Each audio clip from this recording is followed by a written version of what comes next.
ngasi pujarakliba film I Am Mother hariba film asi 2019 da release tawkiba science fiction thriller da base tawba film amani film asida nupi amana robot singa matau karamna leiminabage amasung robot singna miyoibe singda kari wakal khali haibadu film asida utli film asi aurakpada robot nupi ama utli mahak yamna haisingami aduga film asida mahakpu mother robot haina kawi mahakna glass jar amada embryo haibadi angang oinanaba cell ama yamna section na thamnami mafam aduda mahakna timer amasu thami timer aduda piriba matam ado loibaga angang ama ongadoribani asumna matam adu loiraduna yamna nungsirabi nupi macha ama oire nupi macha ado film asida datar haina kaurami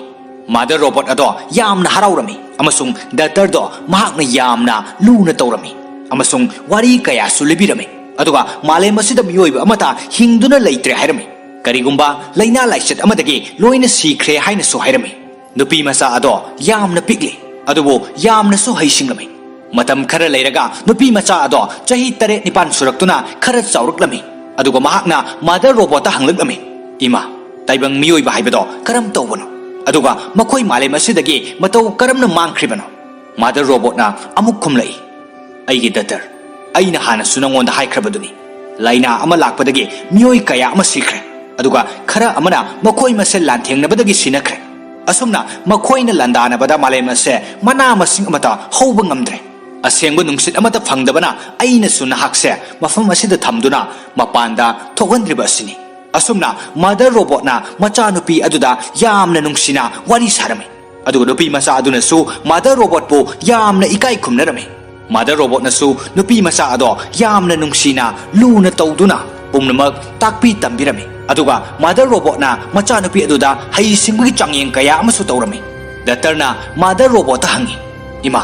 malemda miyoiba amata leitriba asida ai ithan khakta matau karamna hinghoribanu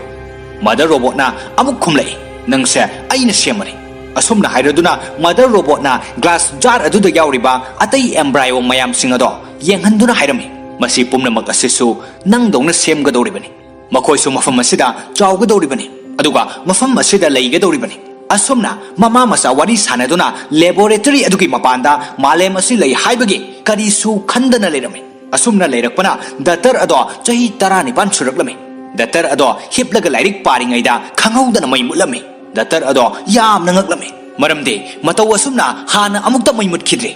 datarna haugatuna yenglakpada system amage short circuit thoktuna wire maina chaklami matamaduda changduna yengbada usi ama lerami usi ado mahakna bottle amada hapsinduna thamlaga tatliba wire ado samjillami maramde datar su mafam adugi maramda ningthina khanglami tanja aduda mother robot ado charge tawduna lerami datarna wire ado samlaga usi adugi manakta laktuna yenglingaida mother robot ado changlaktuna usi ase kadaidagi lakpano hangbada datarna wari pomba mother robot lirami aduga mother robot na bottle ado lauraga usi asina mafam asida lakpase afava nate haiduna bottle aduda yauriba usi ado mai tharami matawadu ubada datarna yamna nungairamde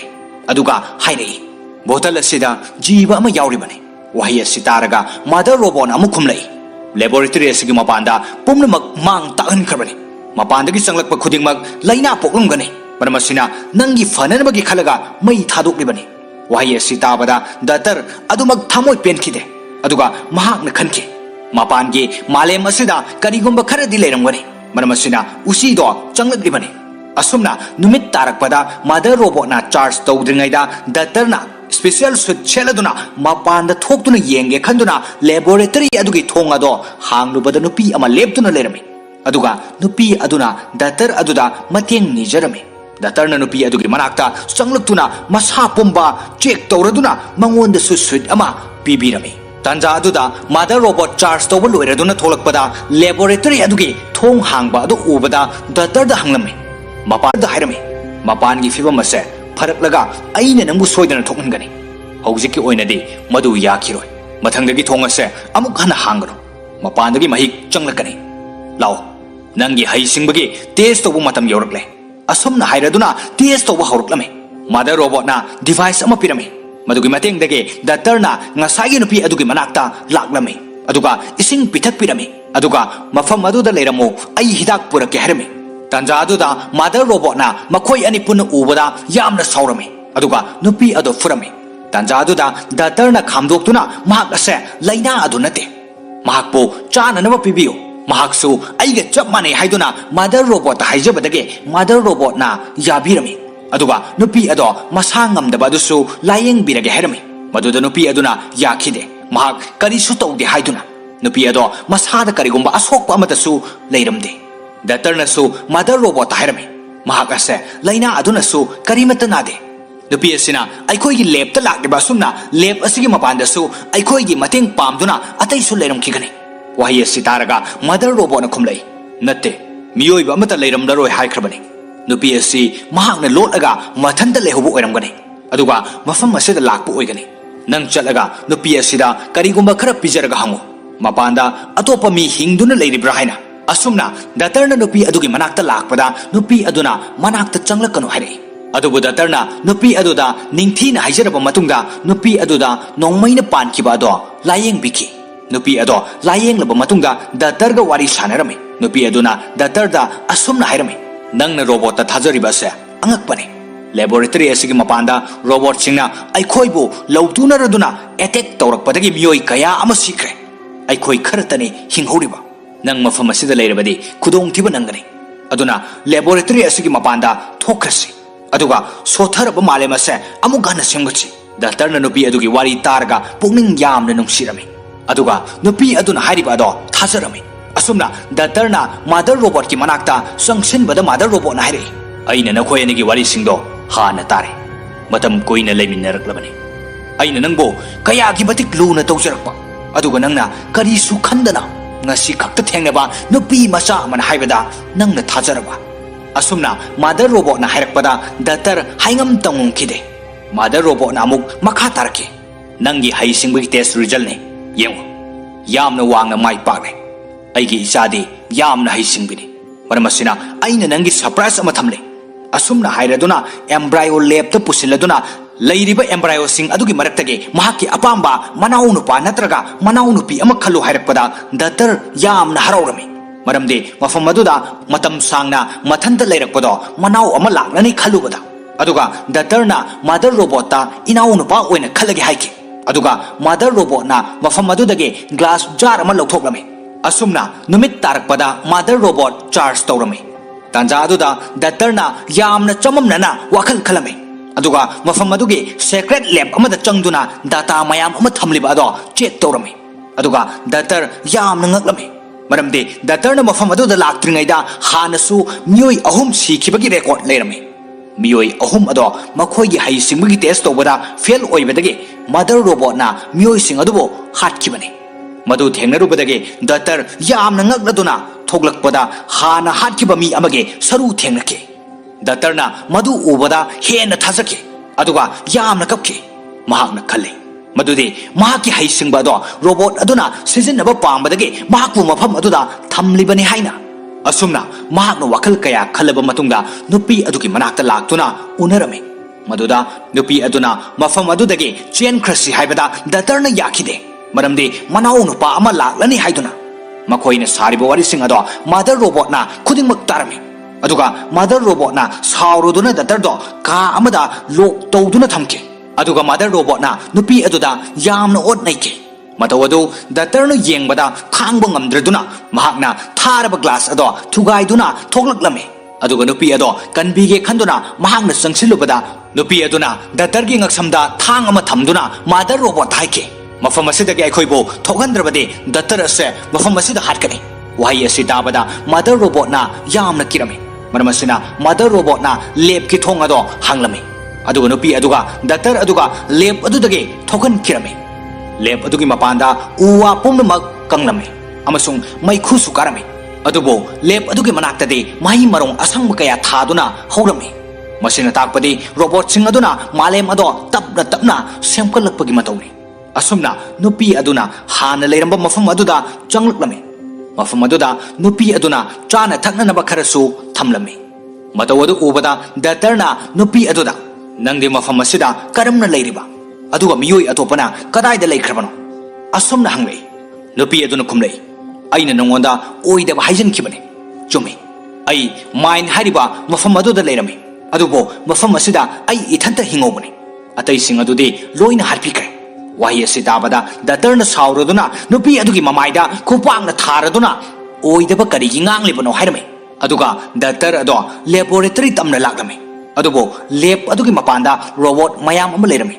ꯑꯗꯨꯒ ꯗꯥꯛꯇꯔꯗ red light ꯃꯌꯥꯝ ꯑꯃ ꯀꯥꯞꯁꯤꯜꯂꯛꯂꯝꯃꯤ ꯑꯃꯁꯨꯡ ꯔꯣꯕꯣꯠꯁꯤꯡ ꯑꯗꯨꯅ ꯃꯁꯛ ꯈꯪꯂꯗꯨꯅ laboratory ꯑꯗꯨꯒꯤ ꯃꯅꯨꯡꯗ ꯃꯍꯥꯛꯄꯨ ꯆꯪꯍꯟꯂꯝꯃꯤ ꯗꯥꯛꯇꯔꯅ laboratory ꯃꯅꯨꯡ ꯑꯗꯨꯗ ꯁꯤꯡꯖꯪ ꯑꯃ ꯄꯥꯏꯗꯨꯅ ꯇꯞꯅ ꯇꯞꯅ ꯆꯪꯂꯛꯄꯗ ꯃꯥꯗꯔ ꯔꯣꯕꯣꯠꯅ ꯃꯍꯥꯛꯀꯤ ꯑꯦꯝꯕ꯭ꯔꯥꯏꯑꯣ ꯑꯗꯣ ꯑꯉꯥꯡ ꯃꯆꯥ ꯑꯣꯜꯂꯗꯨꯅ ꯄꯝꯂꯒ ꯂꯩꯔꯝꯃꯤ ꯃꯥꯗꯔ ꯔꯣꯕꯣꯠꯅ ꯗꯥꯛꯇꯔꯗ ꯃꯅꯥꯛꯇ ꯂꯥꯛꯇꯨꯅ ꯑꯉꯥꯡ ꯑꯗꯣ ꯌꯦꯡꯅꯅꯕ ꯍꯥꯏꯔꯝꯃꯤ ꯑꯃꯁꯨꯡ ꯃꯥꯗꯔ ꯔꯣꯕꯣꯠ ꯑꯁꯥꯎꯕ ꯑꯃꯠꯇ ꯂꯩꯔꯝꯗꯦ ꯑꯗꯨꯒ ꯑꯉꯥꯡ ꯑꯗꯣ ꯗꯥꯛꯇꯔꯗ ꯄꯤꯔꯗꯨꯅ ꯍꯥꯏꯔꯛꯏ ꯍꯧꯖꯤꯛꯇꯤ ꯅꯉꯣꯟꯗ ꯋꯥꯔꯤ ꯄꯨꯝꯕ ꯂꯤꯕꯒꯤ ꯃꯇꯝ ꯑꯗꯣ ꯌꯧꯔꯛꯂꯦ ꯑꯩꯅ ꯔꯣꯕꯣꯠ ꯃꯌꯥꯝ ꯑꯁꯤꯒꯤ ꯃꯀꯣꯛꯅꯤ ꯄꯨꯝꯅꯃꯛ ꯑꯁꯦ ꯑꯩꯅ ꯀꯟꯇ꯭ꯔꯣꯜ ꯇꯧꯕꯅꯤ ꯑꯁꯦꯡꯕꯗꯤ ꯑꯩꯅ ꯃꯄꯥꯟꯗ ꯂꯩꯔꯤꯕ ꯃꯤꯑꯣꯏꯕ ꯄꯨꯝꯅꯃꯛ ꯑꯁꯦ ꯃꯥꯡꯍꯟꯕ ꯄꯥꯝꯃꯤ ꯃꯔꯝꯗꯤ ꯃꯈꯣꯏ ꯃꯁꯦꯜ ꯑꯃꯒ ꯂꯥꯟꯊꯦꯡꯅꯗꯨꯅ ꯑꯃꯥꯡꯕ ꯑꯣꯏꯍꯜꯂꯤ ꯃꯈꯣꯏꯒꯤ ꯄꯨꯟꯁꯤ ꯈꯛꯇ ꯅꯠꯇꯅ ꯃꯥꯂꯦꯝ ꯑꯁꯤꯕꯨꯁꯨ ꯃꯥꯡꯍꯟꯅꯕ ꯍꯣꯠꯅꯔꯤ ꯑꯁꯨꯝꯅ ꯃꯈꯣꯏꯅ ꯂꯦꯞꯇꯅ ꯇꯧꯔꯕꯗꯤ ꯃꯥꯂꯦꯝ ꯑꯁꯤ ꯁꯣꯏꯗꯅ ꯃꯨꯠꯈ꯭ꯔꯒꯅꯤ ꯑꯗꯨꯒ ꯑꯩꯈꯣꯏ ꯔꯣꯕꯣꯠꯁꯨ ꯃꯥꯂꯦꯝ ꯑꯁꯤꯗ ꯂꯩꯔꯔꯣꯏ ꯃꯤꯑꯣꯏꯕꯁꯦ ꯌꯥꯝꯅ ꯐꯠꯇꯦ ꯃꯈꯣꯏꯅ ꯃꯁꯥꯒꯤꯗ ꯈꯟꯕꯗ ꯃꯥꯂꯦꯝꯒꯤ ꯃꯍꯧꯁꯥꯒꯤ ꯈꯜ ꯀꯌꯥꯕꯨ ꯃꯥꯡꯍꯜꯂꯦ ꯃꯔꯝ ꯑꯁꯤꯅ ꯑꯩꯅ ꯃꯤꯑꯣꯏꯕ ꯈꯨꯗꯤꯡꯃꯛ ꯃꯥꯡꯍꯟꯕ ꯄꯥꯝꯂꯤꯕꯅꯤ ꯑꯗꯨꯕꯨ ꯑꯩꯅ ꯑꯦꯝꯕ꯭ꯔꯥꯏꯑꯣꯁꯤꯡꯁꯦ ꯁꯦꯞ ꯇꯧꯗꯨꯅ ꯃꯐꯝ ꯑꯁꯤꯗ ꯊꯝꯂꯤꯕꯁꯦ ꯑꯃꯨꯛ ꯅꯧꯅ ꯃꯀꯣꯛꯇꯒꯤ ꯍꯧꯗꯨꯅ ꯑꯐꯕ ꯃꯤꯑꯣꯏꯕꯁꯤꯡ ꯁꯦꯝꯒꯠꯇꯨꯅ ꯃꯥꯂꯦꯝ ꯑꯁꯦ ꯌꯥꯝꯅ ꯅꯨꯡꯉꯥꯏꯅ ꯂꯩꯅꯅꯕ ꯁꯤꯟꯕꯅꯤ ꯑꯩꯅ ꯅꯪꯕු ꯇꯥꯛꯄꯤ ꯇꯝꯕꯤꯔꯤꯕꯁꯦ ꯅꯍꯥꯛꯅ ꯇꯨꯡꯗ ꯂꯥꯛꯀꯗꯧꯔꯤꯕ ꯃꯤꯑꯣꯏꯕ ꯈꯨꯗꯤꯡꯃꯛꯀꯤ ꯃꯃꯥ ꯑꯃ ꯑꯣꯏꯔꯒ ꯃꯈꯣꯏꯕꯨ ꯑꯐꯕ ꯂꯝꯕꯤ ꯇꯥꯛꯄꯤꯗꯨꯅ ꯑꯔꯥꯟꯕ ꯂꯝꯕꯤꯗ ꯆꯠꯍꯟꯗꯅ ꯊꯝꯅꯅꯕꯒꯤꯗꯃꯛꯇꯅꯤ ꯋꯥꯍꯩ ꯑꯁꯤ ꯇꯥꯕꯗ ꯗꯥꯛꯇꯔꯅ ꯃꯥꯗꯔ ꯔꯣꯕꯣꯠꯇ ꯃꯃꯥꯡꯗ ꯑꯦꯝꯕ꯭ꯔꯥꯏꯑꯣ ꯑꯍꯨꯝ ꯃꯤ ꯑꯣꯜꯍꯜꯂꯒ ꯀꯔꯤꯒꯤ ꯍꯥꯠꯈ꯭ꯔꯤꯕꯅꯣ ꯍꯪꯕꯗ ꯃꯥꯗꯔ ꯔꯣꯕꯣꯠꯅ ꯈꯨꯝꯂꯛꯏ ꯃꯈꯣꯏꯁꯤꯡ ꯑꯗꯣ ꯑꯃꯠꯇ ꯍꯩꯁꯤꯡꯗꯦ ꯃꯔꯝ ꯑꯁꯤꯅ ꯑꯩꯅ ꯇꯉꯥꯏ ꯐꯗꯅ ꯃꯈꯣꯏꯕꯨ ꯍꯥꯠꯈꯤꯕꯅꯤ ꯑꯗꯨꯕꯨ ꯍꯧꯖꯤꯛꯇꯤ ꯑꯃꯠꯇ ꯍꯥꯠꯂꯔꯣꯏ ꯃꯔꯝꯗꯤ ꯅꯪꯅ ꯍꯩꯁꯤꯡꯕ ꯂꯤꯗꯔ ꯑꯃ ꯑꯣꯏꯔꯕꯅꯤꯅ ꯄꯨꯝꯅꯃꯛ ꯅꯪꯅ ꯇꯥꯛꯄꯤ ꯇꯝꯕꯤꯒꯗꯕꯅꯤ ꯋꯥꯍꯩ ꯑꯁꯤ ꯇꯥꯕꯗ ꯗꯥꯛꯇꯔꯅ ꯌꯥꯝꯅ ꯁꯥꯎꯅ ꯍꯥꯏꯔꯛꯏ ꯄꯨꯝꯅꯃꯛ ꯑꯣꯏꯗꯨꯅꯁꯨ ꯅꯍꯥꯛ ꯌꯥꯝꯅ ꯐꯠꯇꯦ ꯅꯍꯥꯛꯀꯤ ꯀꯔꯝꯕ ꯄꯥꯟꯗꯝ ꯑꯃꯒꯤꯗꯃꯛ ꯅꯍꯥꯛꯅ ꯂꯥꯟꯖꯗ꯭ꯔꯕ ꯀꯌꯥꯕꯨ ꯍꯥꯠꯄꯤꯈ꯭ꯔꯤꯕꯅꯣ ꯅꯍꯥꯛ ꯍꯤꯡꯕꯗ ꯃꯇꯤꯛ ꯆꯥꯗꯦ ꯋꯥꯍꯩ ꯑꯁꯤ ꯇꯥꯕꯗ ꯃꯥꯗꯔ ꯔꯣꯕꯣꯠꯅ ꯍꯥꯏꯔꯛꯏ ꯐꯔꯦ ꯅꯪꯅ ꯑꯩꯕꯨ ꯍꯥꯠꯂꯣ ꯑꯗꯨꯕꯨ ꯃꯁꯤꯃꯗꯤ ꯈꯪꯉꯨ ꯅꯨꯄꯤ ꯑꯃ ꯃꯐꯝ ꯑꯁꯤꯗ ꯂꯥꯛꯂꯝꯕꯗꯣ ꯑꯩꯅ ꯀꯧꯕꯅꯤ ꯑꯗꯨꯒ ꯑꯩꯅ ꯅꯪꯕꯨꯁꯨ ꯃꯐꯝ ꯑꯁꯤꯗꯒꯤ ꯄꯨꯊꯣꯛꯇꯨꯅ ꯌꯦꯡꯍꯟꯅꯕꯁꯨ ꯍꯥꯏꯈꯤ ꯑꯩꯅ ꯅꯪꯒꯤ ꯑꯔꯣꯏꯕ ꯆꯥꯡꯌꯦꯡ ꯑꯃ ꯌꯦꯡꯅꯅꯕ ꯄꯨꯝꯅꯃꯛ ꯑꯁꯦ ꯑꯩꯅ ꯇꯧꯈꯤꯕꯅꯤ ꯅꯍꯥꯛꯅ ꯂꯦꯕꯣꯔꯦꯇꯔꯤꯒꯤ ꯃꯄꯥꯟꯗ ꯆꯠꯈ꯭ꯔꯕ ꯃꯇꯨꯡꯗ ꯂꯦꯕꯣꯔꯦꯇꯔꯤ ꯃꯅꯨꯡꯗ ꯂꯩꯍꯧꯔꯤꯕ ꯅꯪꯒꯤ ꯅꯅꯥꯎ ꯅꯨꯄꯥ ꯑꯁꯤꯒꯤ ꯈꯟꯗꯨꯅ ꯍꯜꯂꯛꯄ꯭ꯔꯥ ꯌꯦꯡꯒꯦ ꯍꯥꯏꯗꯨꯅ ꯃꯤꯑꯣꯏꯕꯒꯤ ꯃꯤꯅꯨꯡꯁꯤ ꯍꯥꯏꯕꯗो ꯑꯩꯒꯤ ꯊꯃꯣꯏꯗꯗꯤ ꯀꯔꯤꯁꯨ ꯈꯪꯗꯦ ꯑꯗꯨꯕꯨ ꯅꯪꯒꯤ ꯊꯃꯣꯏꯗ ꯐꯥꯎꯔꯤꯕ ꯃꯤꯅꯨꯡꯁꯤ ꯑꯗꯣ ꯑꯩꯅ ꯈꯪꯕ ꯉꯝꯃꯤ ꯃꯔꯝ ꯑꯁꯤꯅ ꯅꯪꯒꯤ ꯑꯔꯣꯏꯕ ꯆꯥꯡꯌꯦꯡ ꯑꯁꯦ ꯃꯥꯏ ꯄꯥꯛꯂꯦ ꯍꯧꯖꯤꯛ ꯅꯪꯅ ꯑꯩꯕꯨ ꯍꯥꯠꯈ꯭ꯔꯕꯁꯨ ꯌꯥꯔꯦ ꯑꯩꯗꯤ ꯊꯕꯛ ꯑꯁꯤꯒꯤꯗꯃꯛꯇ ꯁꯦꯝꯈꯤꯕꯅꯤ ꯃꯔꯝ ꯑꯁꯤꯅ ꯑꯩꯒꯤ ꯊꯕꯛꯇꯤ ꯄꯥꯡꯊꯣꯛꯄ ꯂꯣꯏꯔꯦ ꯃꯈꯥ ꯇꯥꯔꯛꯄꯗ ꯄꯨꯝꯅꯃꯛ ꯅꯪꯅ ꯇꯧꯒꯗꯕꯅꯤ ꯋꯥꯍꯩ ꯑꯁꯤ ꯇꯥꯔꯒ ꯗꯥꯛꯇꯔ ꯌꯥꯝꯅ ꯅꯨꯡꯉꯥꯏꯇꯅ ꯃꯥꯗꯔ ꯔꯣꯕꯣꯠ ꯑꯗꯣ ꯍꯥꯠꯄ ꯇꯥꯈꯤ ꯃꯔꯝꯗꯤ ꯃꯥꯗꯔ ꯔꯣꯕꯣꯠꯀꯤ ꯃꯊꯧꯁꯤꯡ ꯑꯗꯨ ꯂꯣꯏꯔꯕꯅꯤ나 ꯑꯁꯨꯝꯅ ꯗꯥꯛꯇꯔꯅ ꯃꯥꯗꯔ ꯔꯣꯕꯣꯠ ꯑꯗꯣ ꯅꯣꯡꯃꯩꯅ ꯀꯥꯞꯇꯨꯅ ꯍꯥꯠꯈꯤ ꯑꯗꯨꯒ ꯗꯥꯛꯇꯔꯅ ꯑꯦꯝꯕ꯭ꯔꯥꯏꯑꯣ ꯃꯌꯥꯝ ꯑꯃ ꯊꯝꯂꯤꯕ ꯃꯐꯝ ꯑꯗꯨꯗ ꯂꯥꯛꯈꯤ ꯑꯗꯨꯒ ꯈꯟꯈꯤ ꯆꯨꯝꯃꯤ ꯄꯨꯝꯅꯃꯛ ꯑꯁꯦ ꯑꯩꯅ ꯃꯃꯥ ꯁꯛꯇꯨꯅ ꯌꯣꯛꯄꯤ ꯁꯦꯝꯕꯤꯒꯗꯧꯔꯤꯕꯅꯤ ꯑꯁꯨꯝꯅ ꯗꯥꯛꯇꯔꯅ ꯃꯆꯤꯟꯅ ꯊꯣꯛꯅ ꯍꯥꯏꯈꯤ ꯌꯦꯁ ꯑꯥꯏ ꯑꯦꯝ ꯃꯥꯗꯔ ꯑꯗꯨꯒ ꯃꯄꯥꯟꯗ ꯂꯩꯍꯧꯔꯤꯕ ꯅꯨꯄꯤ ꯑꯗꯣ ꯔꯣꯕꯣꯠꯁꯤꯡ ꯑꯗꯨꯅ ꯃꯍꯥꯛꯀꯤ ꯃꯊꯧ ꯂꯣꯏꯔꯦ ꯍꯥꯏꯔꯗꯨꯅ ꯅꯣꯡꯃꯩꯅ ꯀꯥꯞꯇꯨꯅ ꯍꯥꯠꯈꯤ ꯑꯗꯨꯒ ꯗꯥꯛꯇꯔ ꯑꯗꯨꯅ ꯑꯦꯝꯕ꯭ꯔꯥꯏꯑꯣꯁꯤꯡ ꯑꯗꯨ ꯁꯦꯝꯗꯨꯅ ꯃꯥꯂꯦꯝ ꯑꯗꯣ ꯑꯐꯕ ꯃꯤꯑꯣꯏꯕ ꯈꯛꯇꯅ ꯈꯨꯟꯗꯥꯕ ꯃꯥꯂꯦꯝ ꯑꯃ ꯑꯣꯏꯅꯅꯕ ꯁꯦꯝ ꯁꯥꯈꯤ ꯑꯁꯨꯝꯅ ꯐꯤꯂꯝ ꯑꯁꯤ ꯁꯤꯟ ꯑꯁꯤꯗ ꯂꯣꯏꯁꯤꯟꯈꯤ ngasi pujarakliba film I Am Mother hariba film asi 2019 da release tawkiba science fiction thriller da base tawba film amani film asida nupi amana robot singa matau karamna leiminabage amasung robot singna miyoi singda kari wakal khali haibadu film asida utli film asi aurakpada robot nupi ama uli mahak yamna haisingami aduga film asida mahakpu mother robot haina kawi mahakna glass jar amada embryo haibadi angang oinanaba sel ama yamna cheksinna thamnami mafam aduda mahakna timer amasu thami timer aduda piriba matam ado loibaga angang ama ongadoribani asumna matam adu loiraduna yamna nungsirabi nupi macha ama oire nupi macha ado film asida doctor haina kaurami mother robot ado yamna haraurami amasung doctor do mahakna yamna luna taurami amasung wari kaya sulibirami ꯑꯗꯨꯒ ꯃꯥꯂꯦꯝ ꯑꯁꯤꯗ ꯃꯤꯑꯣꯏꯕ ꯑꯃꯠꯇ ꯍꯤꯡꯗꯨꯅ ꯂꯩꯇ꯭ꯔꯦ ꯍꯥꯏꯔꯝꯃꯤ ꯀꯔꯤꯒꯨꯝꯕ ꯂꯩꯅꯥ ꯂꯥꯏꯆꯠ ꯑꯃꯗꯒꯤ ꯂꯣꯏꯅ ꯁꯤꯈ꯭ꯔꯦ ꯍꯥꯏꯅꯁꯨ ꯍꯥꯏꯔꯝꯃꯤ ꯅꯨꯄꯤ ꯃꯆꯥ ꯑꯗꯣ ꯌꯥꯝꯅ ꯄꯤꯛꯂꯤ ꯑꯗꯨꯕꯨ ꯌꯥꯝꯅꯁꯨ ꯍꯩꯁꯤꯡꯂꯝꯃꯤ ꯃꯇꯝ ꯈꯔ ꯂꯩꯔꯒ ꯅꯨꯄꯤ ꯃꯆꯥ ꯑꯗꯣ ꯆꯍꯤ 7-9 ꯁꯨꯔꯛꯇꯨꯅ ꯈꯔ ꯆꯥꯎꯔꯛꯂꯝꯃꯤ ꯑꯗꯨꯒ ꯃꯍꯥꯛꯅ ꯃꯥꯗꯔ ꯔꯣꯕꯣꯠꯇ ꯍꯪꯂꯛꯂꯝꯃꯤ ꯏꯃꯥ ꯇꯥꯏꯕꯪ ꯃꯤꯑꯣꯏꯕ ꯍꯥꯏꯕꯗꯣ ꯀꯔꯝ ꯇꯧꯕꯅꯣ ꯑꯗꯨꯒ ꯃꯈꯣꯏ ꯃꯥꯂꯦꯝ ꯑꯁꯤꯗꯒꯤ ꯃꯇꯧ ꯀꯔꯝꯅ ꯃꯥꯡꯈ꯭ꯔꯤꯕꯅꯣ ꯃꯥꯗꯔ ꯔꯣꯕꯣꯠꯅ ꯑꯃꯨꯛ ꯈꯨꯝꯂꯛꯏ ꯑꯩꯒꯤ ꯗꯇꯔ ꯑꯩꯅ ꯍꯥꯟꯅꯁꯨ ꯅꯉꯣꯟꯗ ꯍꯥꯏꯈ꯭ꯔꯕꯗꯨꯅꯤ ꯂꯥꯏꯅꯥ ꯑꯃ ꯂꯥꯛꯄꯗꯒꯤ ꯃꯤꯑꯣꯏ ꯀꯌꯥ ꯑꯃ ꯁꯤꯈ꯭ꯔꯦ ꯑꯗꯨꯒ ꯈꯔ ꯑꯃꯅ ꯃꯈꯣꯏ ꯃꯁꯦꯜ ꯂꯥꯟꯊꯦꯡꯅꯕꯗꯒꯤ ꯁꯤꯅꯈ꯭ꯔꯦ ꯑꯁꯨꯝꯅ ꯃꯈꯣꯏꯅ ꯂꯥꯟꯗꯥꯅꯕꯗ ꯃꯥꯂꯦꯝ ꯑꯁꯦ ꯃꯅꯥ ꯃꯁꯤꯡ ꯑꯃꯠꯇ ꯍꯧꯕ ꯉꯝꯗ꯭ꯔꯦ ꯑꯁꯦꯡꯕ ꯅꯨꯡꯁꯤꯠ ꯑꯃꯠꯇ ꯐꯪꯗꯕꯅ ꯑꯩꯅꯁꯨ ꯅꯍꯥꯛꯁꯦ ꯃꯐꯝ ꯑꯁꯤꯗ ꯊꯝꯗꯨꯅ ꯃꯄꯥꯟꯗ ꯊꯣꯛꯍꯟꯗ꯭ꯔꯤꯕ ꯑꯁꯤꯅꯤ ꯑꯁꯨꯝꯅ ꯃꯥꯗꯔ ꯔꯣꯕꯣꯠꯅ ꯃꯆꯥꯅꯨꯄꯤ ꯑꯗꯨꯗ ꯌꯥꯝꯅ ꯅꯨꯡꯁꯤꯅ ꯋꯥꯔꯤ ꯁꯥꯔꯝꯃꯤ ꯑꯗꯨꯒ ꯅꯨꯄꯤ ꯃꯆꯥ ꯑꯗꯨꯅꯁꯨ ꯃꯥꯗꯔ ꯔꯣꯕꯣꯠꯄꯨ ꯌꯥꯝꯅ ꯏꯀꯥꯏ ꯈꯨꯝꯅꯔꯝꯃꯤ ꯃꯥꯗꯔ ꯔꯣꯕꯣꯠꯅꯁꯨ ꯅꯨꯄꯤ ꯃꯆꯥ ꯑꯗꯣ ꯌꯥꯝꯅ ꯅꯨꯡꯁꯤꯅ ꯂꯨꯅ ꯇꯧꯗꯨꯅ ꯄꯨꯝꯅꯃꯛ ꯇꯥꯛꯄꯤ ꯇꯝꯕꯤꯔꯝꯃꯤ ꯑꯗꯨꯒ ꯃꯥꯗꯔ ꯔꯣꯕꯣꯠꯅ ꯃꯆꯥꯅꯨꯄꯤ ꯑꯗꯨꯗ ꯍꯩꯁꯤꯡꯕꯒꯤ ꯆꯥꯡꯌꯦꯡ ꯀꯌꯥ ꯑꯃꯁꯨ ꯇꯧꯔꯝꯃꯤ ꯗꯥꯛꯇꯔꯅ ꯃꯥꯗꯔ ꯔꯣꯕꯣꯠꯇ ꯍꯪꯉꯤ ꯏꯃꯥ ꯃꯥꯂꯦꯝꯗ ꯃꯤꯑꯣꯏꯕ ꯑꯃꯠꯇ ꯂꯩꯇ꯭ꯔꯤꯕ ꯑꯁꯤꯗ ꯑꯩ ꯏꯊꯟ ꯈꯛꯇ ꯃꯇꯧ ꯀꯔꯝꯅ ꯍꯤꯡꯍꯧꯔꯤꯕꯅꯣ ꯃꯥꯗꯔ ꯔꯣꯕꯣꯠꯅ ꯑꯃꯨꯛ ꯈꯨꯝꯂꯛꯏ ꯅꯪꯁꯦ ꯑꯩꯅ ꯁꯦꯝꯕꯅꯤ ꯑꯁꯨꯝꯅ ꯍꯥꯏꯔꯗꯨꯅ ꯃꯥꯗꯔ ꯔꯣꯕꯣꯠꯅ ꯒ꯭ꯂꯥꯁ ꯖꯥꯔ ꯑꯗꯨꯗ ꯌꯥꯎꯔꯤꯕ ꯑꯇꯩ ꯑꯦꯝꯕ꯭ꯔꯥꯏꯑꯣ ꯃꯌꯥꯝꯁꯤꯡ ꯑꯗꯣ ꯌꯦꯡꯍꯟꯗꯨꯅ ꯍꯥꯏꯔꯝꯃꯤ ꯃꯁꯤ ꯄꯨꯝꯅꯃꯛ ꯑꯁꯤꯁꯨ ꯅꯪꯗꯧꯅ ꯁꯦꯝꯒꯗꯧꯔꯤꯕꯅꯤ ꯃꯈꯣꯏꯁꯨ ꯃꯐꯝ ꯑꯁꯤꯗ ꯆꯥꯎꯒꯗꯧꯔꯤꯕꯅꯤ ꯑꯗꯨꯒ ꯃꯐꯝ ꯑꯁꯤꯗ ꯂꯩꯒꯗꯧꯔꯤꯕꯅꯤ ꯑꯁꯨꯝꯅ ꯃꯃꯥ ꯃꯆꯥ ꯋꯥꯔꯤ ꯁꯥꯟꯅꯗꯨꯅ ꯂꯦꯕꯣꯔꯦꯇꯔꯤ ꯑꯗꯨꯒꯤ ꯃꯄꯥꯟꯗ ꯃꯥꯂꯦꯝ ꯑꯁꯤ ꯂꯩ ꯍꯥꯏꯕꯒꯤ ꯀꯔꯤꯁꯨ ꯈꯟꯗꯅ ꯂꯩꯔꯝꯃꯤ ꯑꯁꯨꯝꯅ ꯂꯩꯔꯛꯄꯅ ꯗꯥꯛꯇꯔ ꯑꯗꯣ ꯆꯍꯤ 19 ꯁꯨꯔꯛꯂꯝꯃꯤ ꯗꯥꯛꯇꯔ ꯑꯗꯣ ꯍꯤꯞꯂꯒ ꯂꯥꯏꯔꯤꯛ ꯄꯥꯔꯤꯉꯩꯗ ꯈꯪꯍꯧꯗꯅ ꯃꯩ ꯃꯨꯠꯂꯝꯃꯤ ꯗꯥꯛꯇꯔ ꯑꯗꯣ ꯌꯥꯝꯅ ꯉꯛꯂꯝꯃꯤ ꯃꯔꯝꯗꯤ ꯃꯇꯧ ꯑꯁꯨꯝꯅ ꯍꯥꯟꯅ ꯑꯃꯨꯛꯇ ꯃꯩ ꯃꯨꯠꯈꯤꯗ꯭ꯔꯤ ꯗꯥꯛꯇꯔꯅ ꯍꯧꯒꯠꯇꯨꯅ ꯌꯦꯡꯂꯛꯄꯗ ꯁꯤꯁꯇꯦꯝ ꯑꯃꯒꯤ ꯁꯣꯔꯠ ꯁꯥꯔꯀ꯭ꯌꯨꯠ ꯊꯣꯛꯇꯨꯅ ꯋꯥꯌꯔ ꯃꯩꯅ ꯆꯥꯛꯂꯝꯃꯤ ꯃꯇꯝ ꯑꯗꯨꯗ ꯆꯪꯗꯨꯅ ꯌꯦꯡꯕꯗ ꯎꯆꯤ ꯑꯃ ꯂꯩꯔꯝꯃꯤ ꯎꯆꯤ ꯑꯗꯣ ꯃꯍꯥꯛꯅ ꯕꯣꯇꯜ ꯑꯃꯗ ꯍꯥꯞꯆꯤꯟꯗꯨꯅ ꯊꯝꯂꯒ ꯇꯠꯂꯤꯕ ꯋꯥꯌꯔ ꯑꯗꯣ ꯁꯝꯖꯤꯜꯂꯝꯃꯤ ꯃꯔꯝꯗꯤ ꯗꯥꯛꯇꯔꯁꯨ ꯃꯐꯝ ꯑꯗꯨꯒꯤ ꯃꯔꯝꯗ ꯅꯤꯡꯊꯤꯅ ꯈꯪꯂꯝꯃꯤ ꯇꯥꯟꯖꯥ ꯑꯗꯨꯗ ꯃꯥꯗꯔ ꯔꯣꯕꯣꯠ ꯑꯗꯣ ꯆꯥꯔꯖ ꯇꯧꯗꯨꯅ ꯂꯩꯔꯝꯃꯤ ꯗꯥꯛꯇꯔꯅ ꯋꯥꯌꯔ ꯑꯗꯣ ꯁꯝꯂꯒ ꯎꯆꯤ ꯑꯗꯨꯒꯤ ꯃꯅꯥꯛꯇ ꯂꯥꯛꯇꯨꯅ ꯌꯦꯡꯂꯤꯉꯩꯗ ꯃꯥꯗꯔ ꯔꯣꯕꯣꯠ ꯑꯗꯣ ꯆꯪꯂꯛꯇꯨꯅ ꯎꯆꯤ ꯑꯁꯦ ꯀꯗꯥꯏꯗꯒꯤ ꯂꯥꯛꯄꯅꯣ ꯍꯪꯕꯗ ꯗꯥꯛꯇꯔꯅ ꯋꯥꯔꯤ ꯄꯨꯝꯕ ꯃꯥꯗꯔ ꯔꯣꯕꯣꯠꯇ ꯂꯤꯔꯝꯃꯤ ꯑꯗꯨꯒ ꯃꯥꯗꯔ ꯔꯣꯕꯣꯠꯅ ꯕꯣꯇꯜ ꯑꯗꯣ ꯂꯧꯔꯒ ꯎꯆꯤ ꯑꯁꯤꯅ ꯃꯐꯝ ꯑꯁꯤꯗ ꯂꯥꯛꯄꯁꯦ ꯑꯐꯕ ꯅꯠꯇꯦ ꯍꯥꯏꯗꯨꯅ ꯕꯣꯇꯜ ꯑꯗꯨꯗ ꯌꯥꯎꯔꯤꯕ ꯎꯆꯤ ꯑꯗꯣ ꯃꯩ ꯊꯥꯔꯝꯃꯤ ꯃꯇꯧ ꯑꯗꯨ ꯎꯕꯗ ꯗꯥꯛꯇꯔꯅ ꯌꯥꯝꯅ ꯅꯨꯡꯉꯥꯏꯔꯝꯗꯦ ꯑꯗꯨꯒ ꯍꯥꯏꯔꯛꯏ ꯕꯣꯇꯜ ꯑꯁꯤꯗ ꯖꯤꯕ ꯑꯃ ꯌꯥꯎꯔꯤꯕꯅꯤ ꯋꯥꯍꯩ ꯑꯁꯤ ꯇꯥꯔꯒ ꯃꯥꯗꯔ ꯔꯣꯕꯣꯠꯅ ꯑꯃꯨꯛ ꯈꯨꯝꯂꯛꯏ ꯂꯦꯕꯣꯔꯦꯇꯔꯤ ꯑꯁꯤꯒꯤ ꯃꯄꯥꯟꯗ ꯄꯨꯝꯅꯃꯛ ꯃꯥꯡ ꯇꯥꯛꯍꯟꯈ꯭ꯔꯕꯅꯤ ꯃꯄꯥꯟꯗꯒꯤ ꯆꯪꯂꯛꯄ ꯈꯨꯗꯤꯡꯃꯛ ꯂꯩꯅꯥ ꯄꯣꯛꯂꯝꯒꯅꯤ ꯃꯔꯝ ꯑꯁꯤꯅ ꯅꯪꯒꯤ ꯐꯅꯅꯕꯒꯤ ꯈꯜꯂꯒ ꯃꯩ ꯊꯥꯗꯣꯛꯂꯤꯕꯅꯤ ꯋꯥꯍꯩ ꯑꯁꯤ ꯇꯥꯕꯗ ꯗꯥꯛꯇꯔ ꯑꯗꯨꯃꯛ ꯊꯃꯣꯏ ꯄꯦꯟꯈꯤꯗꯦ ꯑꯗꯨꯒ ꯃꯍꯥꯛꯅ ꯈꯟꯈꯤ ꯃꯄꯥꯟꯒꯤ ꯃꯥꯂꯦꯝ ꯑꯁꯤꯗ ꯀꯔꯤꯒꯨꯝꯕ ꯈꯔꯗꯤ ꯂꯩꯔꯝꯒꯅꯤ ꯃꯔꯝ ꯑꯁꯤꯅ ꯎꯆꯤꯗꯣ ꯆꯪꯂꯛꯂꯤꯕꯅꯤ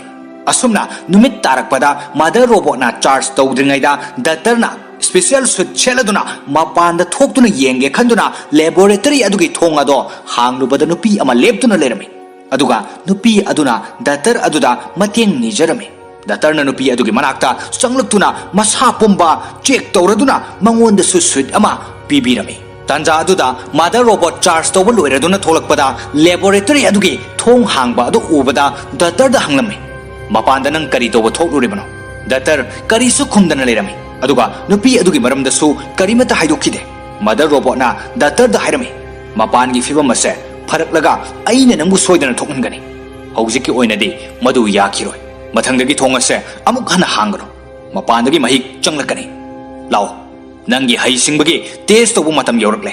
ꯑꯁꯨꯝꯅ ꯍꯥꯏꯔꯗꯨꯅ ꯇꯦꯁ ꯇꯧꯕ ꯍꯧꯔꯛꯂꯝꯃꯤ ꯃꯥꯗꯔ ꯔꯣꯕꯣꯠꯅ ꯗꯤꯚꯥꯏꯁ ꯑꯃ ꯄꯤꯔꯝꯃꯤ ꯃꯗꯨꯒꯤ ꯃꯇꯦꯡꯗꯒꯤ ꯗꯥꯛꯇꯔꯅ ꯉꯁꯥꯏꯒꯤ ꯅꯨꯄꯤ ꯑꯗꯨꯒꯤ ꯃꯅꯥꯛꯇ ꯂꯥꯛꯂꯝꯃꯤ ꯑꯗꯨꯒ ꯏꯁꯤꯡ ꯄꯤꯊꯛꯄꯤꯔꯝꯃꯤ ꯑꯗꯨꯒ ꯃꯐꯝ ꯑꯗꯨꯗ ꯂꯩꯔꯝꯃꯨ ꯑꯩ ꯍꯤꯗꯥꯛ ꯄꯨꯔꯛꯀꯦ ꯍꯥꯏꯔꯝꯃꯤ ꯇꯥꯟꯖꯥ ꯑꯗꯨꯗ ꯃꯥꯗꯔ ꯔꯣꯕꯣꯠꯅ ꯃꯈꯣꯏ ꯑꯅꯤ ꯄꯨꯟꯅ ꯎꯕꯗ ꯌꯥꯝꯅ ꯁꯥꯎꯔꯝꯃꯤ ꯑꯗꯨꯒ ꯅꯨꯄꯤ ꯑꯗꯨ ꯐꯨꯔꯝꯃꯤ ꯇꯥꯟꯖꯥ ꯑꯗꯨꯗ ꯗꯥꯛꯇꯔꯅ ꯈꯥꯝꯗꯣꯛꯇꯨꯅ ꯃꯍꯥꯛ ꯑꯁꯦ ꯂꯩꯅꯥ ꯑꯗꯨ ꯅꯠꯇꯦ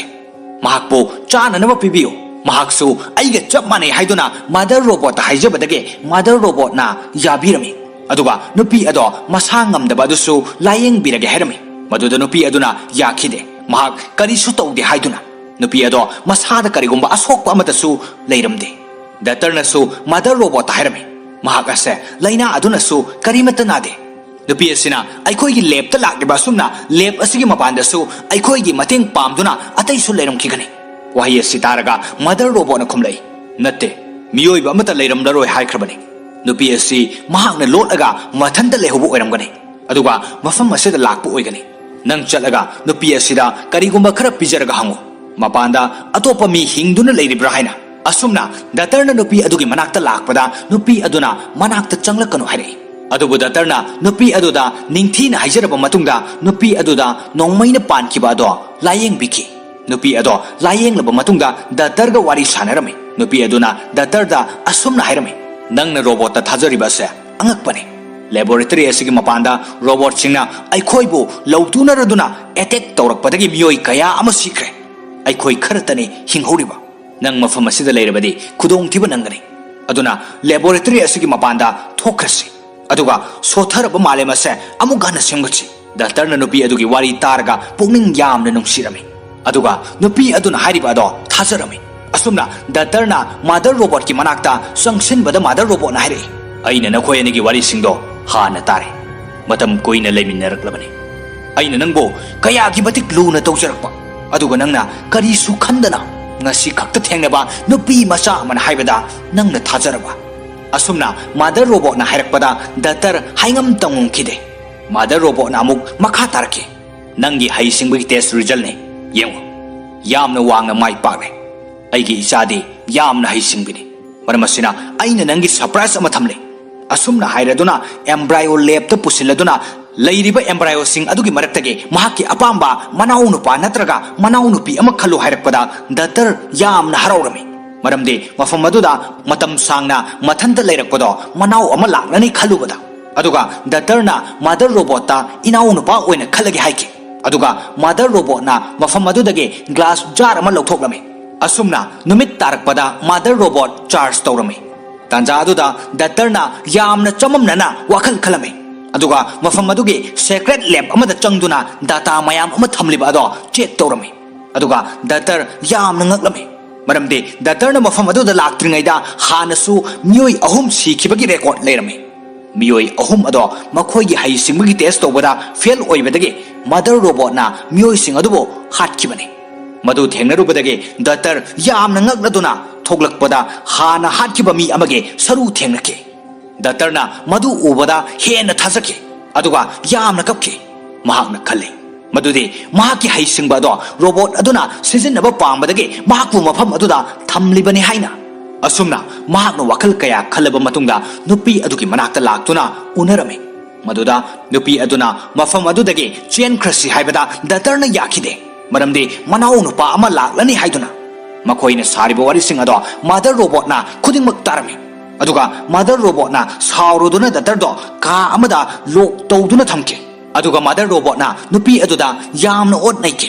matawadu datarno yengbada khangba ngamdraduna mahakna tharaba glass ado thugaiduna thoklaklame aduga nupi ado kanbige khanduna mahakna sangsilubada nupi aduna datargi ngaksamda thang ama thamduna mother robot haike mafam asidagi aikhoibo thogandrabade datar ase mafam asida hatkani wahi asi tabada mother robot na yamna kirame maramasina mother robot na lab ki thong ado hanglame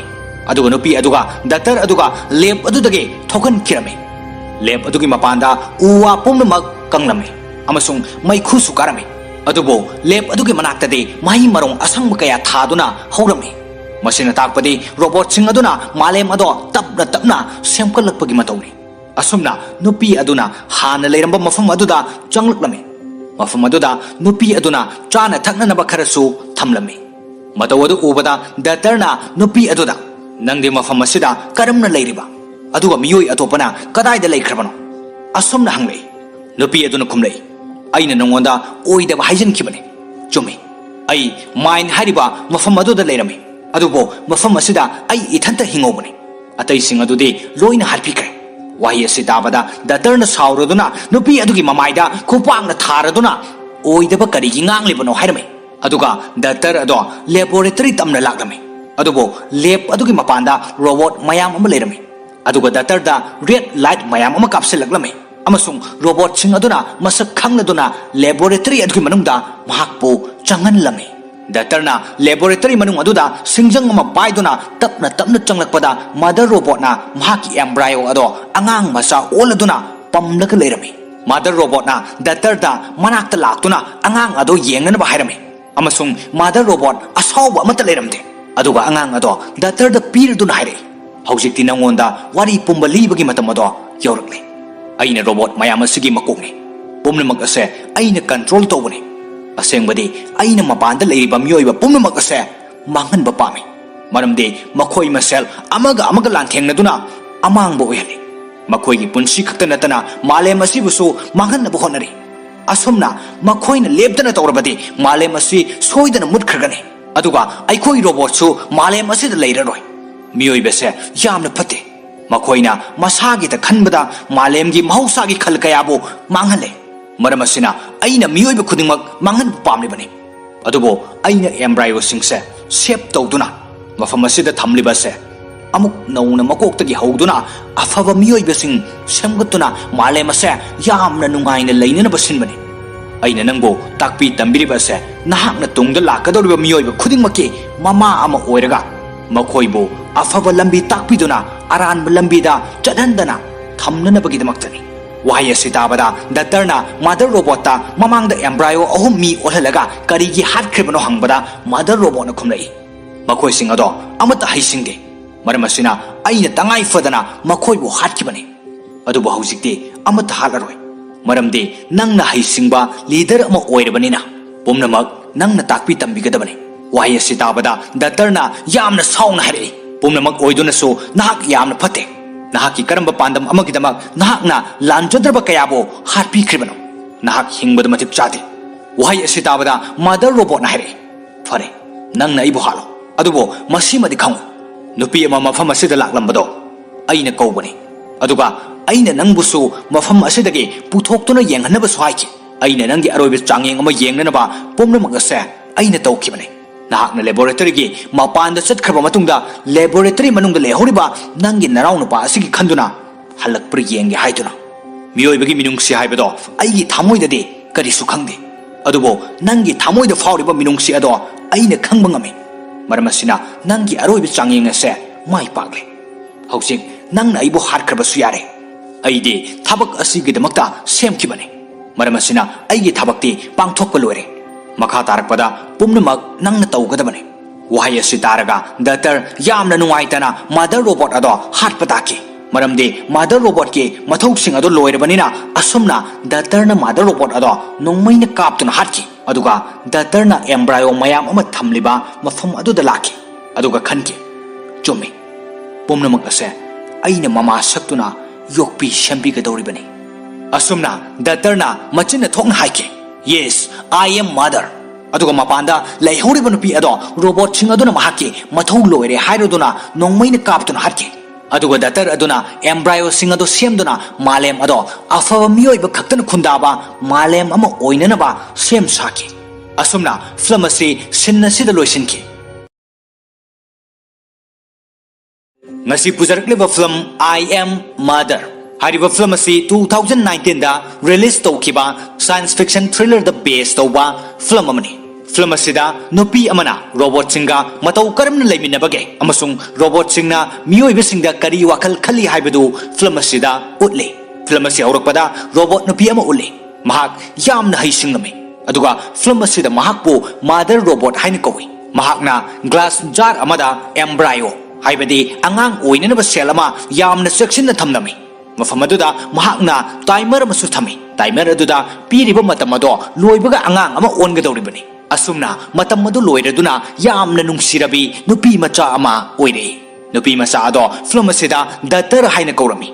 mother robot ado yamna haraurami amasung datar do mahakna yamna luna taurami amasung wari kaya sulibirami aduga malem asida miyoiba amata hingduna leitre hairami karigumba laina laichet amadagi loina sikre haina so hairami nupi masa ado yamna pigli adubo yamna so haisingami matam khara leiraga nupi macha ado chahi 3-4 suraktuna khara chauraklami adugo mahakna mother robot ta hanglaklami ima taibang miyoi ba haibado karam tawbano aduga makoi male masidagi matau karamna mangkhribano mother robot na amuk khumlai aigi datar aina hana sunangonda haikrabaduni laina ama lakpadagi miyoi kaya ama sikre aduga khara amana makoi masel lanthengnabadagi sinakre asumna makoina landanabada malem ase mana masing amata hauba ngamdre asengba nungsit amata phangdabana aina suna hakse mafam asida thamduna mapanda thokhandriba asini asumna mother robot na macha nupi aduda yamna nungsina wari sarami aduga nupi macha aduna su mother robot po yamna ikai khumnarami mother robot na su nupi macha ado yamna nungsina luna tawduna pumnamak takpi tambirami aduga mother robot na macha nupi aduda hai singgi changyeng kaya amasu tawrami doctor na mother robot ta hangi ima malemda miyoiba amata leitriba asida ai ithan khakta matau karamna hinghoribanu mother robot na amuk khumlai nangse aina semani asumna hairaduna mother robot na glass jar aduda yauriba atai embryo mayam singado yenghanduna hairami masi pumnamak asisu nangdongna semgadoribani makhoi mafam asida chawgadoribani aduga mafam asida leigadoribani asumna mama masa wari sanaduna laboratory adugi mapanda malem asi lei haibagi karisu khandana lerami asumna leirakpana datar ado chahi 19 suraklami datar ado hiplaga lairik paringaida khanghaudana mai mulami datar ado yamna ngaklami maramde mataw asumna hana amukta mai mutkhidre datarna haugatuna yenglakpada system amage short circuit thoktuna wire maina chaklami matamaduda changduna yengbada usi ama lerami usi ado mahakna bottle amada hapsinduna thamlaga tatliba wire ado samjillami maramde datar su mafam adugi maramda ningthina khanglami tanja aduda mother robot ado charge tawduna lerami datarna wire ado samlaga usi adugi manakta laktuna yenglingaida mother robot ado changlaktuna usi ase kadaidagi lakpano hangbada datarna wari pomba mother robot lirami aduga mother robot na bottle ado lauraga usi asina mafam asida lakpase afava nate haiduna bottle aduda yauriba usi ado mai tharami matawadu ubada datarna yamna nungairamde aduga hainai bottle asida jiba ama yauribani wahi asitaraga mother robot na amukhumlai laboratory asigi mapanda pumnamak mang tahan karbani mapandagi changlakpa khudingmak laina poklumgani maramasina nangi fananabagi khalaga mai thadoklibani wahi asitabada datar adumak thamoi penkhide aduga mahakna khanki mapangi malem asida karigumba kharadi leiramgani maramasina usido changlaklibani asumna numit tarakpada mother robot na charge tawdringaida datarna special suit cheladuna mapanda thoktuna yenge khanduna laboratory adugi thongado hanglubada nupi ama leptuna lerami aduga nupi aduna datar aduda mateng nijarami datarna nupi adugi manakta changlutuna masa pomba check tawraduna mangonda suit ama pibirami tanja aduda mother robot charge tawba loiraduna tholakpada laboratory adugi thong hangba adu ubada datar da hanglami mapanda nang kari tawba thokluribano datar kari su khumdana lerami aduga nupi adugi maramda su karimata haidokide mother robot na datar da hairami mapangi fibam ase pharaklaga aina nangbu soidana thokngani haujiki oinadi madu yakiroi mathangdagi thongase amuk hana hangro mapandagi mahik changlakani lao nangi haisingbagi test tobu matam yorakle asomna hairaduna test tobu hauruklame mother robot na device ama pirami madugi matengdagi datar na ngasagi nupi adugi manakta laklame aduga ising pithak pirami aduga mafam aduda leiramu ai hidak purake harami tanja aduda mother robot na makhoi ani pun ubada yamna saurami aduga nupi ado furami tanja aduda datar na khamdoktuna mahak ase laina adu nate mahakpo chana naba pibiyo mahaksu aiga chap mane haiduna mother robot haijabadage mother robot na yabirami aduga nupi ado masangam daba adusu layeng birage harami maduda nupi aduna yakhide mahak karisu tawde haiduna nupi ado masada karigumba asokpa amatasu leiramde datarna su mother robot hairami mahak ase laina aduna su karimata nade nupi asina aikhoi gi lab ta lakliba sumna lab asigi mapanda su aikhoi gi mateng pamduna atai su leiram khigani wahi asitaraga mother robot na khumlai natte miyoiba amata leiram laroi haikrabani nupi asi mahakna lotlaga mathanda lehubu oiramgani aduga mafam asida lakpu oigani nang chalaga nupi asida karigumba khara pijaraga hangu mapanda atopa mi hingduna leiribra haina asumna datarna nupi adugi manakta lakpada nupi aduna manakta changlakanu hairi adubu datarna nupi aduda ningthina haijaraba matungda nupi aduda nongmaina pankiba ado layeng biki nupi ado layeng laba matungda datarga wari sanarami nupi aduna datarda asumna hairami nangna robot ta thajariba se angakpani laboratory asigi mapanda robot singna aikhoibu lautunaraduna attack tawrakpadagi miyoi kaya ama sikre aikoi kharatani hinghoriba nang mafam asida leirabadi khudong thiba nangani aduna laboratory asigi mapanda thokrasi aduga sotharaba malema se amugana semgchi ꯗꯥꯛꯇꯔꯅ ꯅꯨꯄꯤ ꯑꯗꯨꯒꯤ ꯋꯥꯔꯤ ꯇꯥꯔꯒ ꯄꯨꯛꯅꯤꯡ ꯌꯥꯝꯅ ꯅꯨꯡꯁꯤꯔꯝꯃꯤ ꯑꯗꯨꯒ ꯅꯨꯄꯤ ꯑꯗꯨꯅ ꯍꯥꯏꯔꯤꯕ ꯑꯗꯣ ꯊꯥꯖꯔꯝꯃꯤ ꯑꯁꯨꯝꯅ ꯗꯥꯛꯇꯔꯅ ꯃꯥꯗꯔ ꯔꯣꯕꯣꯠꯀꯤ ꯃꯅꯥꯛꯇ ꯆꯪꯁꯤꯟꯕꯗ ꯃꯥꯗꯔ ꯔꯣꯕꯣꯠꯅ ꯍꯥꯏꯔꯛꯏ ꯑꯩꯅ ꯅꯈꯣꯏ ꯑꯅꯤꯒꯤ ꯋꯥꯔꯤꯁꯤꯡꯗꯣ ꯍꯥꯟꯅ ꯇꯥꯔꯦ ꯃꯇꯝ ꯀꯨꯏꯅ ꯂꯩꯃꯤꯟꯅꯔꯛꯂꯕꯅꯤ ꯑꯩꯅ ꯅꯪꯕꯨ ꯀꯌꯥꯒꯤ ꯃꯇꯤꯛ ꯂꯨꯅ ꯇꯧꯖꯔꯛꯄ ꯑꯗꯨꯒ ꯅꯪꯅ ꯀꯔꯤꯁꯨ ꯈꯟꯗꯅ ꯉꯁꯤ ꯈꯛꯇ ꯊꯦꯡꯅꯕ ꯅꯨꯄꯤ ꯃꯆꯥ ꯑꯃꯅ ꯍꯥꯏꯕꯗ ꯅꯪꯅ ꯊꯥꯖꯔꯕ ꯑꯁꯨꯝꯅ ꯃꯥꯗꯔ ꯔꯣꯕꯣꯠꯅ ꯍꯥꯏꯔꯛꯄꯗ doctor ꯍꯥꯏꯉꯝ ꯇꯝꯉꯝꯈꯤꯗꯦ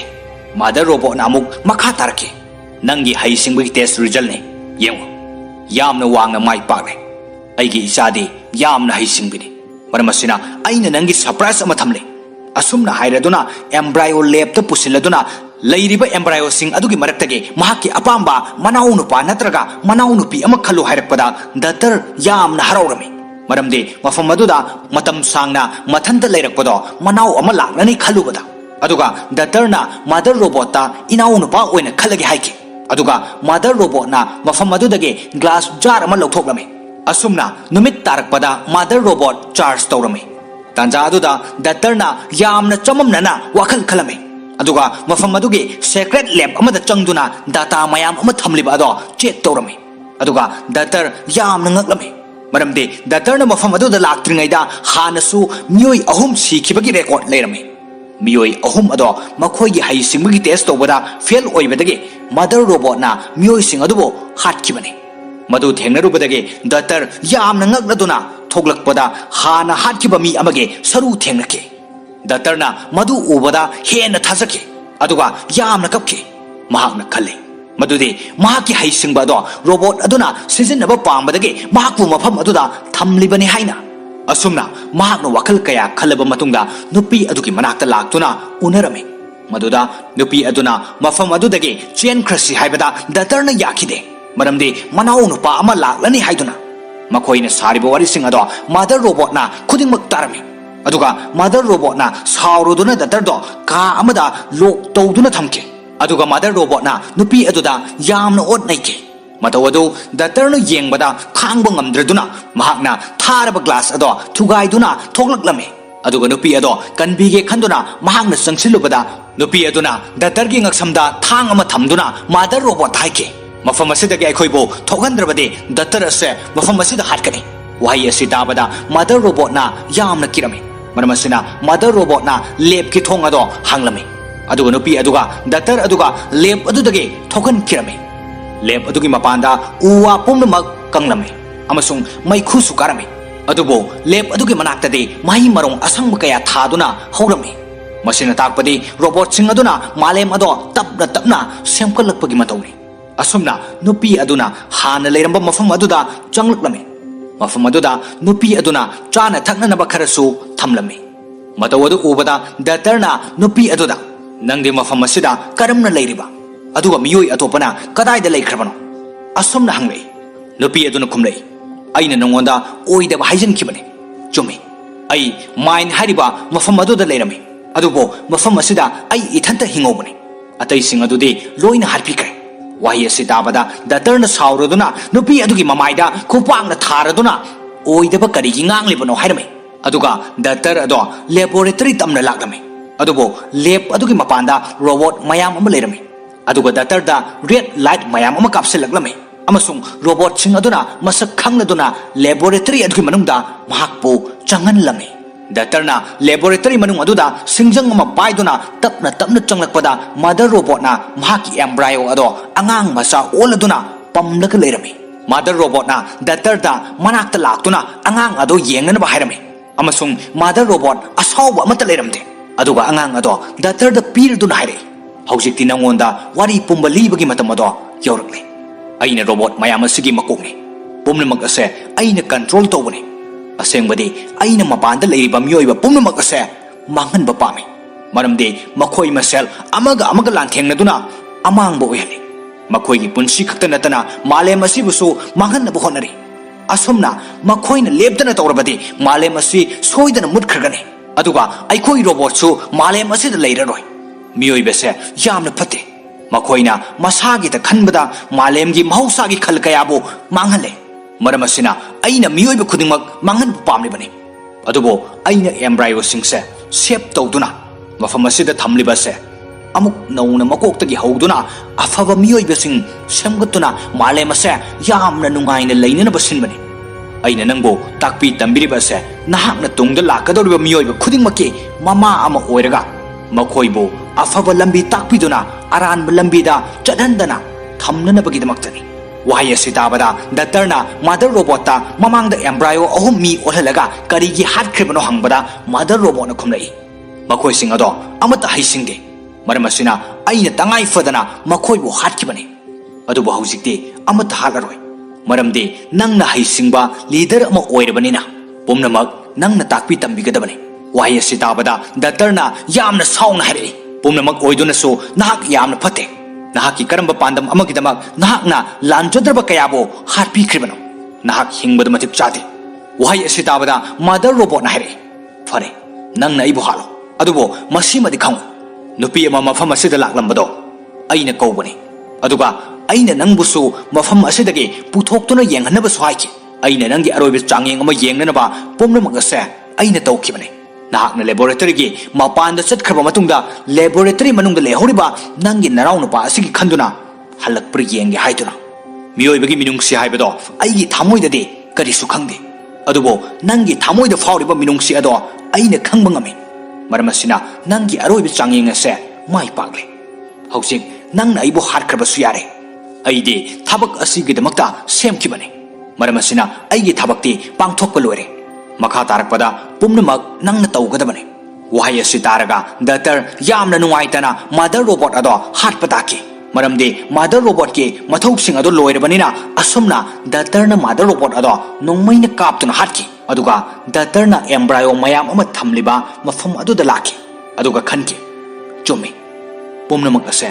aina mama saktuna yokpi shambi gadoribani asumna doctor na machinna thokna haike yes I am mother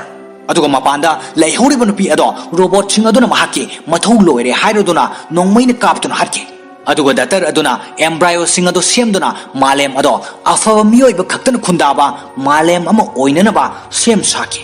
asumna pharmacy sinna sida loisinki ngasi pujarakliba film I am mother hariba film asi 2019 da release tawkiba science fiction thriller the base tawba film amani film asida nupi amana robot singa matau karamna leiminabage amasung robot singna miyoibe singda kari wakal khali haibadu film asida utli film asi aurakpada robot nupi ama utli mahak yamna haisingame aduga film asida mahakpu mother robot haina kawi mahakna glass jar amada embryo haibadi angang oinanaba cell ama yamna section na thamnami mafam aduda mahakna timer amasu thami timer aduda piriba matam ado loibaga angang ama ongadoribani asumna matam adu loiraduna yamna nungsirabi nupi macha ama oire nupi macha ado film asida doctor haina kaurami mother robot ado yamna haraurami amasung doctor do mahakna yamna luna taurami amasung wari kaya sulibirami aduga malem asida miyoiba amata hingduna leitre hairami karigumba laina laichet amadagi loina sikre haina so hairami nupi macha ado yamna pikli adubo yamna so haisingami matam khara leiraga nupi macha ado chahi 8-9 suraktuna khara chauruklami aduga mahakna mother robot ta hanglaklami ima taibang miyoi ba haibado karam tawbano aduga makhoi malem asidagi matau karamna mangkhribano mother robot na amuk khumlai aigi datar aina hana sunangonda haikrabaduni laina ama lakpadagi miyoi kaya ama sikre aduga khara amana makhoi masel lanthengnabadagi sinakre asumna makhoi na landana bada malem ase mana masing amata hauba ngamdre asengba nungsit amata phangdabana aina suna hakse mafam asida thamduna mapanda thogandriba asini asumna mother robot na macha nupi aduda yamna nungsina wari sarami aduga nupi macha aduna su mother robot po yamna ikai khumnarami mother robot na su nupi macha ado yamna nungsina luna tawduna pumnamak takpi tambirami aduga mother robot na macha nupi aduda hai singbugi changyeng kaya amasu tawrami doctor na mother robot ta hangi ima malemda miyoiba amata leitriba sida ai ithan khakta matau karamna hinghoribano mother robot na amuk khumlai nangse aina semari asumna hairaduna mother robot na glass jar aduda yauriba atai embryo mayam singado yenghanduna hairami masi pumnamak asisu nangdongna semgadoribani makhoi su mafam asida chawgadoribani aduga mafam asida leigadoribani asumna mama masa wari sanaduna laboratory adugi mapanda malem asi lei haibagi kari su khandana lerame asumna leirakpana datar ado chahi 19 suraklame datar ado hiplaga lairik paringaida khanghaudana mai mulame datar ado yamna ngaklame maramde mataw asumna hana amukta mai mutkhidre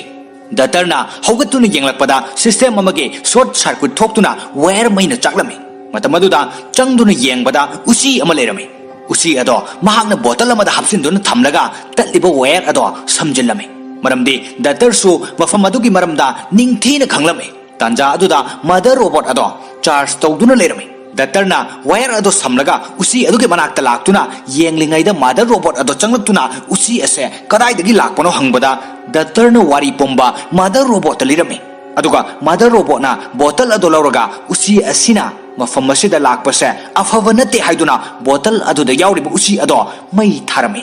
matawadu ubada datarna yamna nungairamde aduga hairei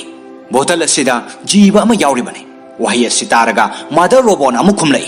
laboratory asigi mapanda pumnamak mang tahan karbane mapandagi changlakpa khudingmak laina poklumgane maramasina nangi fananabagi khalaga mai thadoklibane wahi asitabada datar adumak thamoi penkhide aduga mahakna khanki mapangi malem asida karigumba kharadi leiramgane maramasina usido changlaklibane asumna numit tarakpada mother robot na charge tawdringaida datarna special suit cheladuna mapanda thoktuna yenge khanduna laboratory adugi thong ado hanglubada nupi ama leptuna lerame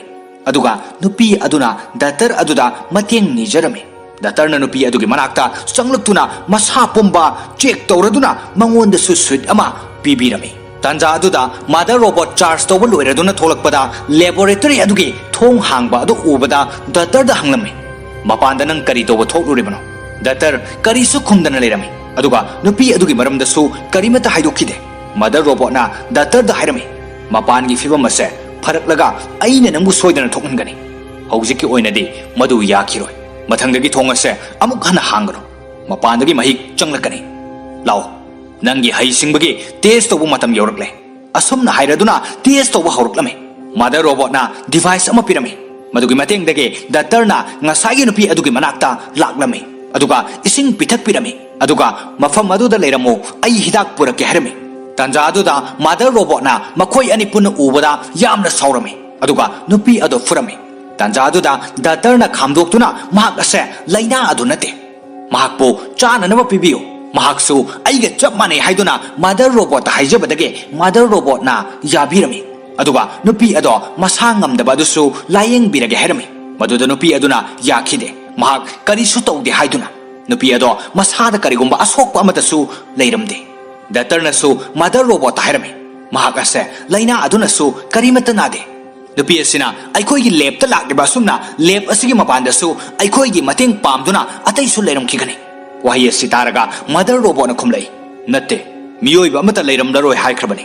nupi asi mahakna lolaga mathanda lehubu oiramgani aduga mafam asida lakpu oigani nang chalaga nupi asida karigumba khara pijaraga hango mapanda atopa mi hingduna leiribra haina asumna datarna nupi adugi manakta lakpada nupi aduna manakta changlakanu hairei adubu datarna nupi aduda ningthina haijaraba matungda nupi aduda nongmaina pankiba ado layeng biki nupi ado layeng laba matungda datarga wari sanarame nupi aduna datarda asumna hairame nangna robot ta thajariba se angakpane laboratory asigi mapanda robot singna aikhoibu lautunaraduna attack tawrakpadagi miyoi kaya ama sikre aikoi kharatani hinghoriba nang mafam asida leirabadi khudong thiba nangani aduna laboratory asigi mapanda thokrasi aduga sotharaba malema se amugana semgachi datarna nupi adugi wari targa pungning yamna nungsirame aduga nupi aduna hariba ado thajarame asumna datarna mother robot ki manakta sangsinbada mother robot na hairei aina nakhoi anigi wari singdo hana tare matam koina leiminaraklabani aina nangbo kaya gi batik luna tawjarakpa aduga nangna kari su khandana ngasi khakta thengnaba nupi macha man haibada nangna thajaraba asumna mother robot na hairakpada datar haingam tangum khide mother robot na amuk makha tarake nangi haisingbi test result ne yengo yamna wangna mai pakne aigi isadi yamna haisingbini maramasina aina nangi surprise ama thamle asumna hairaduna embryo lab ta pusiladuna ꯂꯩꯔꯤꯕ ꯑꯦꯝꯕ꯭ꯔꯥꯏꯌꯣꯁꯤꯡ ꯑꯗꯨꯒꯤ ꯃꯔꯛꯇꯒꯤ ꯃꯍꯥꯛꯀꯤ ꯑꯄꯥꯝꯕ ꯃꯅꯥꯎ ꯅꯨꯄꯥ ꯅꯠꯇ꯭ꯔꯒ ꯃꯅꯥꯎ ꯅꯨꯄꯤ ꯑꯃ ꯈꯜꯂꯨ ꯍꯥꯏꯔꯛꯄꯗ ꯗꯥꯛꯇꯔ ꯌꯥꯝꯅ ꯍꯔꯥꯎꯔꯝꯃꯤ ꯃꯔꯝꯗꯤ ꯃꯐꯝ ꯑꯗꯨꯗ ꯃꯇꯝ ꯁꯥꯡꯅ ꯃꯊꯟꯇ ꯂꯩꯔꯛꯄꯗꯣ ꯃꯅꯥꯎ ꯑꯃ ꯂꯥꯛꯂꯅꯤ ꯈꯜꯂꯨꯕꯗ ꯑꯗꯨꯒ ꯗꯥꯛꯇꯔꯅ ꯃꯥꯗꯔ ꯔꯣꯕꯣꯠꯇ ꯏꯅꯥꯎ ꯅꯨꯄꯥ ꯑꯣꯏꯅ ꯈꯜꯂꯒꯦ ꯍꯥꯏꯈꯤ ꯑꯗꯨꯒ ꯃꯥꯗꯔ ꯔꯣꯕꯣꯠꯅ ꯃꯐꯝ ꯑꯗꯨꯗꯒꯤ ꯒ꯭ꯂꯥꯁ ꯖꯥꯔ ꯑꯃ ꯂꯧꯊꯣꯛꯂꯝꯃꯤ ꯑꯁꯨꯝꯅ ꯅꯨꯃꯤꯠ ꯇꯥꯔꯛꯄꯗ ꯃꯥꯗꯔ ꯔꯣꯕꯣꯠ ꯆꯥꯔꯖ ꯇꯧꯔꯝꯃꯤ ꯇꯥꯟꯖꯥ ꯑꯗꯨꯗ ꯗꯥꯛꯇꯔꯅ ꯌꯥꯝꯅ ꯆꯃꯝꯅꯅ ꯋꯥꯈꯜ ꯈꯜꯂꯝꯃꯤ ꯑꯗꯨꯒ ꯃꯐꯝ ꯑꯗꯨꯒꯤ ꯁꯦꯀ꯭ꯔꯦꯠ ꯂꯦꯕ ꯑꯃꯗ ꯆꯪꯗꯨꯅ ꯗꯥꯇꯥ ꯃꯌꯥꯝ ꯑꯃ ꯊꯝꯂꯤꯕ ꯑꯗꯣ ꯆꯦꯛ ꯇꯧꯔꯝꯃꯤ ꯑꯗꯨꯒ ꯗꯥꯛꯇꯔ ꯌꯥꯝꯅ ꯉꯛꯂꯝꯃꯤ ꯃꯔꯝꯗꯤ ꯗꯥꯛꯇꯔꯅ ꯃꯐꯝ ꯑꯗꯨꯗ ꯂꯥꯛꯇ꯭ꯔꯤꯉꯩꯗ ꯍꯥꯟꯅꯁꯨ ꯃꯤꯑꯣꯏ 3 ꯁꯤꯈꯤꯕꯒꯤ ꯔꯦꯀꯣꯔꯗ ꯂꯩꯔꯝꯃꯤ ꯃꯤꯑꯣꯏ 3 ꯑꯗꯣ ꯃꯈꯣꯏꯒꯤ ꯍꯩꯁꯤꯡꯕꯒꯤ ꯇꯦꯁ ꯇꯧꯕꯗ ꯐꯦꯜ ꯑꯣꯏꯕꯗꯒꯤ ꯃꯥꯗꯔ ꯔꯣꯕꯣꯠꯅ ꯃꯤꯑꯣꯏꯁꯤꯡ ꯑꯗꯨꯕꯨ ꯍꯥꯠꯈꯤꯕꯅꯤ ꯃꯗꯨ ꯊꯦꯡꯅꯔꯨꯕꯗꯒꯤ ꯗꯥꯛꯇꯔ ꯌꯥꯝꯅ ꯉꯛꯂꯗꯨꯅ ꯊꯣꯛꯂꯛꯄꯗ ꯍꯥꯟꯅ ꯍꯥꯠꯈꯤꯕ ꯃꯤ ꯑꯃꯒꯤ ꯁꯔꯨ ꯊꯦꯡꯅꯈꯤ ꯗꯥꯛꯇꯔꯅ ꯃꯗꯨ ꯎꯕꯗ ꯍꯦꯟꯅ ꯊꯥꯖꯈꯤ ꯑꯗꯨꯒ ꯌꯥꯝꯅ ꯀꯞꯈꯤ ꯃꯍꯥꯛꯅ ꯈꯜꯂꯤ ꯃꯗꯨꯗꯤ ꯃꯍꯥꯛꯀꯤ ꯍꯩꯁꯤꯡꯕ ꯑꯗꯣ ꯔꯣꯕꯣꯠ ꯑꯗꯨꯅ ꯁꯤꯖꯤꯟꯅꯕ ꯄꯥꯝꯕꯗꯒꯤ ꯃꯍꯥꯛꯄꯨ ꯃꯐꯝ ꯑꯗꯨꯗ ꯊꯝꯂꯤꯕꯅꯤ ꯍꯥꯏꯅ ꯑꯁꯨꯝꯅ ꯃꯍꯥꯛꯅ ꯋꯥꯈꯜ ꯀꯌꯥ ꯈꯜꯂꯕ ꯃꯇꯨꯡꯗ ꯅꯨꯄꯤ ꯑꯗꯨꯒꯤ ꯃꯅꯥꯛꯇ ꯂꯥꯛꯇꯨꯅ ꯎꯅꯔꯝꯃꯤ ꯃꯗꯨꯗ ꯅꯨꯄꯤ ꯑꯗꯨꯅ ꯃꯐꯝ ꯑꯗꯨꯗꯒꯤ ꯆꯦꯟꯈ꯭ꯔꯁꯤ ꯍꯥꯏꯕꯗ ꯗꯥꯛꯇꯔꯅ ꯌꯥꯈꯤꯗꯦ ꯃꯔꯝꯗꯤ ꯃꯅꯥꯎ ꯅꯨꯄꯥ ꯑꯃ ꯂꯥꯛꯂꯅꯤ ꯍꯥꯏꯗꯨꯅ ꯃꯈꯣꯏꯅ ꯁꯥꯔꯤꯕ ꯋꯥꯔꯤꯁꯤꯡ ꯑꯗꯣ ꯃꯥꯗꯔ ꯔꯣꯕꯣꯠꯅ ꯈꯨꯗꯤꯡꯃꯛ ꯇꯥꯔꯝꯃꯤ ꯑꯗꯨꯒ ꯃꯥꯗꯔ ꯔꯣꯕꯣꯠꯅ ꯁꯥꯎꯔꯨꯗꯨꯅ ꯗꯥꯛꯇꯔꯗꯣ ꯀꯥ ꯑꯃꯗ ꯂꯣꯛ ꯇꯧꯗꯨꯅ ꯊꯝꯈꯤ ꯑꯗꯨꯒ ꯃꯥꯗꯔ ꯔꯣꯕꯣꯠꯅ ꯅꯨꯄꯤ ꯑꯗꯨꯗ ꯌꯥꯝꯅ ꯑꯣꯠ ꯅꯩꯈꯤ ꯃꯇꯧ ꯑꯗꯨ ꯗꯥꯛꯇꯔꯅ ꯌꯦꯡꯕꯗ ꯈꯥꯡꯕ ꯉꯝꯗ꯭ꯔꯗꯨꯅ ꯃꯍꯥꯛꯅ ꯊꯥꯔꯕ ꯒ꯭ꯂꯥꯁ ꯑꯗꯣ ꯊꯨꯒꯥꯏꯗꯨꯅ ꯊꯣꯛꯂꯛꯂꯝꯃꯤ ꯑꯗꯨꯒ ꯅꯨꯄꯤ ꯑꯗꯣ ꯀꯟꯕꯤꯒꯦ ꯈꯟꯗꯨꯅ ꯃꯍꯥꯛꯅ ꯆꯪꯁꯤꯜꯂꯨꯕꯗ ꯅꯨꯄꯤ ꯑꯗꯨꯅ ꯗꯥꯛꯇꯔꯒꯤ ꯉꯛꯁꯝꯗ ꯊꯥꯡ ꯑꯃ ꯊꯝꯗꯨꯅ ꯃꯥꯗꯔ ꯔꯣꯕꯣꯠꯇ ꯍꯥꯏꯈꯤ ꯃꯐꯝ ꯑꯁꯤꯗꯒꯤ ꯑꯩꯈꯣꯏꯕꯨ ꯊꯣꯛꯍꯟꯗ꯭ꯔꯕꯗꯤ ꯗꯥꯛꯇꯔ ꯑꯁꯦ ꯃꯐꯝ ꯑꯁꯤꯗ ꯍꯥꯠꯀꯅꯤ ꯋꯥꯍꯩ ꯑꯁꯤ ꯇꯥꯕꯗ ꯃꯥꯗꯔ ꯔꯣꯕꯣꯠꯅ ꯌꯥꯝꯅ ꯀꯤꯔꯝꯃꯤ ꯃꯔꯝ ꯑꯁꯤꯅ ꯃꯥꯗꯔ ꯔꯣꯕꯣꯠꯅ ꯂꯦꯕꯀꯤ ꯊꯣꯡ ꯑꯗꯣ ꯍꯥꯡꯂꯝꯃꯤ ꯑꯗꯨꯒ ꯅꯨꯄꯤ ꯑꯗꯨꯒ ꯗꯥꯛꯇꯔ ꯑꯗꯨꯒ ꯂꯦꯕ ꯑꯗꯨꯗꯒꯤ ꯊꯣꯛꯍꯟꯈꯤꯔꯝꯃꯤ ꯂꯦꯕ ꯑꯗꯨꯒꯤ ꯃꯄꯥꯟꯗ ꯎ ꯋꯥ ꯄꯨꯝꯅꯃꯛ ꯀꯪꯂꯝꯃꯤ ꯑꯃꯁꯨꯡ ꯃꯩꯈꯨꯁꯨ ꯀꯥꯔꯝꯃꯤ ꯑꯗꯨꯕꯨ ꯂꯦꯕ ꯑꯗꯨꯒꯤ ꯃꯅꯥꯛꯇꯗꯤ ꯃꯍꯩ ꯃꯔꯣꯡ ꯑꯁꯪꯕ ꯀꯌా ꯊꯥꯗꯨꯅ ꯍꯧꯔꯝꯃꯤ ꯃꯁꯤꯅ ꯇꯥꯛꯄꯗꯤ ꯔꯣꯕꯣꯠꯁꯤꯡ ꯑꯗꯨꯅ ꯃꯥꯂꯦꯝ ꯑꯗꯣ ꯇꯞꯅ ꯇꯞꯅ ꯁꯦꯝꯒꯠꯂꯛꯄꯒꯤ ꯃꯇꯧꯅꯤ ꯑꯁꯨꯝꯅ ꯅꯨꯄꯤ ꯑꯗꯨꯅ ꯍꯥꯟꯅ ꯂꯩꯔꯝꯕ ꯃꯐꯝ ꯑꯗꯨꯗ ꯆꯪꯂꯛꯂꯝꯃꯤ ꯃꯐꯝ ꯑꯗꯨꯗ ꯅꯨꯄꯤ ꯑꯗꯨꯅ ꯆꯥꯅ ꯊꯛꯅꯅꯕ ꯈꯔꯁꯨ ꯊꯝꯂꯝꯃꯤ ꯃꯇꯧ ꯑꯗꯨ ꯎꯕꯗ ꯗꯥꯛꯇꯔꯅ ꯅꯨꯄꯤ ꯑꯗꯨꯗ ꯅꯪꯗꯤ ꯃꯐꯝ ꯑꯁꯤꯗ ꯀꯔꯝꯅ ꯂꯩꯔꯤꯕ ꯑꯗꯨꯒ ꯃꯤꯑꯣꯏ ꯑꯇꯣꯞꯄꯅ ꯀꯗꯥꯏꯗ ꯂꯩꯈ꯭ꯔꯕꯅꯣ ꯑꯁꯨꯝꯅ ꯍꯪꯂꯛꯏ ꯅꯨꯄꯤ ꯑꯗꯨꯅ ꯈꯨꯝꯂꯛꯏ ꯑꯩꯅ ꯅꯉꯣꯟꯗ ꯑꯣꯏꯗꯕ ꯍꯥꯏꯖꯟꯈꯤꯕꯅꯤ ꯆꯨꯝꯃꯤ ꯑꯩ ꯃꯥꯏꯟ ꯍꯥꯏꯔꯤꯕ ꯃꯐꯝ ꯑꯗꯨꯗ ꯂꯩꯔꯝꯃꯤ ꯑꯗꯨꯕꯨ ꯃꯐꯝ ꯑꯁꯤꯗ ꯑꯩ ꯏꯊꯟꯇ ꯍꯤꯡꯍꯧꯕꯅꯤ ꯑꯇꯩꯁꯤꯡ ꯑꯗꯨꯗꯤ ꯂꯣꯏꯅ ꯍꯥꯠꯄꯤꯈ꯭ꯔꯦ ꯋꯥꯍꯩ ꯑꯁꯤ ꯇꯥꯕꯗ ꯗꯥꯛꯇꯔꯅ ꯁꯥꯎꯔꯗꯨꯅ ꯅꯨꯄꯤ ꯑꯗꯨꯒꯤ ꯃꯃꯥꯏꯗ ꯈꯨꯄꯥꯛꯅ ꯊꯥꯔꯗꯨꯅ ꯑꯣꯏꯗꯕ ꯀꯔꯤꯒꯤ ꯉꯥꯡꯂꯤꯕꯅꯣ ꯍꯥꯏꯔꯝꯃꯤ ꯑꯗꯨꯒ ꯗꯥꯛꯇꯔ ꯑꯗꯣ ꯂꯦꯕꯣꯔꯦꯇꯔꯤ ꯇꯝꯅ ꯂꯥꯛꯂꯝꯃꯤ ꯑꯗꯨꯕꯨ ꯂꯦꯕ ꯑꯗꯨꯒꯤ ꯃꯄꯥꯟꯗ ꯔꯣꯕꯣꯠ ꯃꯌꯥꯝ ꯑꯃ ꯂꯩꯔꯝꯃꯤ ꯑꯗꯨꯒ ꯗꯥꯛꯇꯔꯗ ꯔꯦꯗ ꯂꯥꯏꯠ ꯃꯌꯥꯝ ꯑꯃ ꯀꯥꯞꯁꯤꯜꯂꯛꯂꯝꯃꯤ ꯑꯃꯁꯨꯡ ꯔꯣꯕꯣꯠꯁꯤꯡ ꯑꯗꯨꯅ ꯃꯁꯛ ꯈꯪꯂꯗꯨꯅ ꯂꯦꯕꯣꯔꯦꯇꯔꯤ ꯑꯗꯨꯒꯤ ꯃꯅꯨꯡꯗ ꯃꯍꯥꯛꯄꯨ ꯆꯪꯍꯟꯂꯝꯃꯤ ꯗꯥꯛꯇꯔꯅ ꯂꯦꯕꯣꯔꯦꯇꯔꯤ ꯃꯅꯨꯡ ꯑꯗꯨꯗ ꯁꯤꯡꯖꯪ ꯑꯃ ꯄꯥꯏꯗꯨꯅ ꯇꯞꯅ ꯇꯞꯅ ꯆꯪꯂꯛꯄꯗ ꯃꯥꯗꯔ ꯔꯣꯕꯣꯠꯅ ꯃꯍꯥꯛꯀꯤ ꯑꯦꯝꯕ꯭ꯔꯥꯏꯌꯣ ꯑꯗꯣ ꯑꯉꯥꯡ ꯃꯆꯥ ꯑꯣꯜꯂꯗꯨꯅ ꯄꯝꯂꯒ ꯂꯩꯔꯝꯃꯤ ꯃꯥꯗꯔ ꯔꯣꯕꯣꯠꯅ ꯗꯥꯛꯇꯔꯗ ꯃꯅꯥꯛꯇ ꯂꯥꯛꯇꯨꯅ ꯑꯉꯥꯡ ꯑꯗꯣ ꯌꯦꯡꯅꯅꯕ ꯍꯥꯏꯔꯝꯃꯤ ꯑꯃꯁꯨꯡ ꯃꯥꯗꯔ ꯔꯣꯕꯣꯠ ꯑꯁꯥꯎꯕ ꯑꯃꯠꯇ ꯂꯩꯔꯝꯗꯦ ꯑꯗꯨꯒ ꯑꯉꯥꯡ ꯑꯗꯣ ꯗꯥꯛꯇꯔꯗ ꯄꯤꯔꯗꯨꯅ ꯍꯥꯏꯔꯛꯏ ꯍꯧꯖꯤꯛꯇꯤ ꯅꯉꯣꯟꯗ ꯋꯥꯔꯤ ꯄꯨꯝꯕ ꯂꯤꯕꯒꯤ ꯃꯇꯝ ꯑꯗꯣ ꯌꯧꯔꯛꯂꯦ ꯑꯩꯅ ꯔꯣꯕꯣꯠ ꯃꯌꯥꯝ ꯑꯁꯤꯒꯤ ꯃꯀꯣꯛꯅꯤ ꯄꯨꯝꯅꯃꯛ ꯑꯁꯦ ꯑꯩꯅ ꯀꯟꯇ꯭ꯔꯣꯜ ꯇꯧꯕꯅꯤ ꯑꯁꯦꯡꯕꯗꯤ ꯑꯩꯅ ꯃꯄꯥꯟꯗ ꯂꯩꯔꯤꯕ ꯃꯤꯑꯣꯏꯕ ꯄꯨꯝꯅꯃꯛ ꯑꯁꯦ ꯃꯥꯡꯍꯟꯕ ꯄꯥꯝꯃꯤ ꯃꯔꯝꯗꯤ ꯃꯈꯣꯏ ꯃꯁꯦꯜ ꯑꯃꯒ ꯑꯃꯒ ꯂꯥꯟꯊꯦꯡꯅꯗꯨꯅ ꯑꯃꯥꯡꯕ ꯑꯣꯏꯍꯜꯂꯤ ꯃꯈꯣꯏꯒꯤ ꯄꯨꯟꯁꯤ ꯈꯛꯇ ꯅꯠꯇꯅ ꯃꯥꯂꯦꯝ ꯑꯁꯤꯕꯨꯁꯨ ꯃꯥꯡꯍꯟꯅꯕ ꯍꯣꯠꯅꯔꯤ ꯑꯁꯨꯝꯅ ꯃꯈꯣꯏꯅ ꯂꯦꯞꯇꯅ ꯇꯧꯔꯕꯗꯤ ꯃꯥꯂꯦꯝ ꯑꯁꯤ ꯁꯣꯏꯗꯅ ꯃꯨꯠꯈ꯭ꯔꯒꯅꯤ ꯑꯗꯨꯒ ꯑꯩꯈꯣꯏ ꯔꯣꯕꯣꯠꯁꯨ ꯃꯥꯂꯦꯝ ꯑꯁꯤꯗ ꯂꯩꯔꯔꯣꯏ ꯃꯤꯑꯣꯏꯕꯁꯦ ꯌꯥꯝꯅ ꯐꯠꯇꯦ ꯃꯈꯣꯏꯅ ꯃꯁꯥꯒꯤꯗ ꯈꯟꯕꯗ ꯃꯥꯂꯦꯝꯒꯤ ꯃꯍꯧꯁꯥꯒꯤ ꯈꯜ ꯀꯌꯥꯕꯨ ꯃꯥꯡꯍꯜꯂꯦ ꯃꯔꯝ ꯑꯁꯤꯅ ꯑꯩꯅ ꯃꯤꯑꯣꯏꯕ ꯈꯨꯗꯤꯡꯃꯛ ꯃꯥꯡꯍꯟꯕ ꯄꯥꯝꯂꯤꯕꯅꯤ ꯑꯗꯨꯕꯨ ꯑꯩꯅ ꯑꯦꯝꯕ꯭ꯔꯥꯏꯌꯣꯁꯤꯡꯁꯦ ꯁꯦꯞ ꯇꯧꯗꯨꯅ ꯃꯐꯝ ꯑꯁꯤꯗ ꯊꯝꯂꯤꯕꯁꯦ ꯑꯃꯨꯛ ꯅꯧꯅ ꯃꯀꯣꯛꯇꯒꯤ ꯍꯧꯗꯨꯅ ꯑꯐꯕ ꯃꯤꯑꯣꯏꯕꯁꯤꯡ ꯁꯦꯝꯒꯠꯇꯨꯅ ꯃꯥꯂꯦꯝ ꯑꯁꯦ ꯌꯥꯝꯅ ꯅꯨꯡꯉꯥꯏꯅ ꯂꯩꯅꯅꯕ ꯁꯤꯟꯕꯅꯤ ꯑꯩꯅ ꯅꯪꯕꯨ ꯇꯥꯛꯄꯤ ꯇꯝꯕꯤꯔꯤꯕꯁꯦ ꯅꯍꯥꯛꯅ ꯇꯨꯡꯗ ꯂꯥꯛꯀꯗꯧꯔꯤꯕ ꯃꯤꯑꯣꯏꯕ ꯈꯨꯗꯤꯡꯃꯛꯀꯤ ꯃꯃꯥ ꯑꯃ ꯑꯣꯏꯔꯒ ꯃꯈꯣꯏꯕꯨ ꯑꯐꯕ ꯂꯝꯕꯤ ꯇꯥꯛꯄꯤꯗꯨꯅ ꯑꯔꯥꯟꯕ ꯂꯝꯕꯤꯗ ꯆꯠꯍꯟꯗꯅ ꯊꯝꯅꯅꯕꯒꯤꯗꯃꯛꯇꯅꯤ ꯋꯥꯍꯩ ꯑꯁꯤ ꯇꯥꯕꯗ ꯗꯥꯛꯇꯔꯅ ꯃꯥꯗꯔ ꯔꯣꯕꯣꯠꯇ ꯃꯃꯥꯡꯗ ꯑꯦꯝꯕ꯭ꯔꯥꯏꯌꯣ 3 ꯃꯤ ꯑꯣꯜꯍꯜꯂꯒ ꯀꯔꯤꯒꯤ ꯍꯥꯠꯈ꯭ꯔꯤꯕꯅꯣ ꯍꯪꯕꯗ ꯃꯥꯗꯔ ꯔꯣꯕꯣꯠꯅ ꯈꯨꯝꯂꯛꯏ ꯃꯈꯣꯏꯁꯤꯡ ꯑꯗꯣ ꯑꯃꯠꯇ ꯍꯩꯁꯤꯡꯗꯦ ꯃꯔꯝ ꯑꯁꯤꯅ ꯑꯩꯅ ꯇꯉꯥꯏ ꯐꯗꯅ ꯃꯈꯣꯏꯕꯨ ꯍꯥꯠꯈꯤꯕꯅꯤ ꯑꯗꯨꯕꯨ ꯍꯧꯖꯤꯛꯇꯤ ꯑꯃꯠꯇ ꯍꯥꯠꯂꯔꯣꯏ ꯃꯔꯝꯗꯤ ꯅꯪꯅ ꯍꯩꯁꯤꯡꯕ ꯂꯤꯗꯔ ꯑꯃ ꯑꯣꯏꯔꯕꯅꯤꯅ ꯄꯨꯝꯅꯃꯛ ꯅꯪꯅ ꯇꯥꯛꯄꯤ ꯇꯝꯕꯤꯒꯗꯕꯅꯤ ꯋꯥꯍꯩ ꯑꯁꯤ ꯇꯥꯕꯗ ꯗꯥꯛꯇꯔꯅ ꯌꯥꯝꯅ ꯁꯥꯎꯅ ꯍꯥꯏꯔꯛꯏ ꯄꯨꯝꯅꯃꯛ ꯑꯣꯏꯗꯨꯅꯁꯨ ꯅꯍꯥꯛ ꯌꯥꯝꯅ ꯐꯠꯇꯦ ꯅꯍꯥꯛꯀꯤ ꯀꯔꯝꯕ ꯄꯥꯟꯗꯝ ꯑꯃꯒꯤꯗꯃꯛ ꯅꯍꯥꯛꯅ ꯂꯥꯟꯖꯗ꯭ꯔꯕ ꯀꯌꯥꯕꯨ ꯍꯥꯠꯄꯤꯈ꯭ꯔꯤꯕꯅꯣ ꯅꯍꯥꯛ ꯍꯤꯡꯕꯗ ꯃꯇꯤꯛ ꯆꯥꯗꯦ ꯋꯥꯍꯩ ꯑꯁꯤ ꯇꯥꯕꯗ ꯃꯥꯗꯔ ꯔꯣꯕꯣꯠꯅ ꯍꯥꯏꯔꯛꯏ ꯐꯔꯦ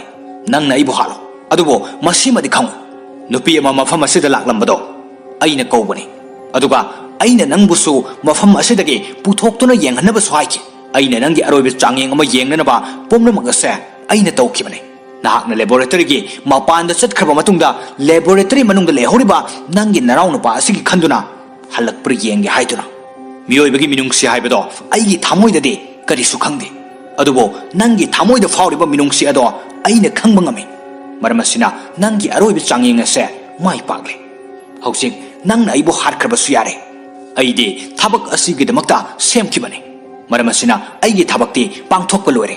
ꯃꯈꯥ ꯇꯥꯔꯛꯄꯗ ꯄꯨꯝꯅꯃꯛ ꯅꯪꯅ ꯇꯧꯒꯗꯕꯅꯤ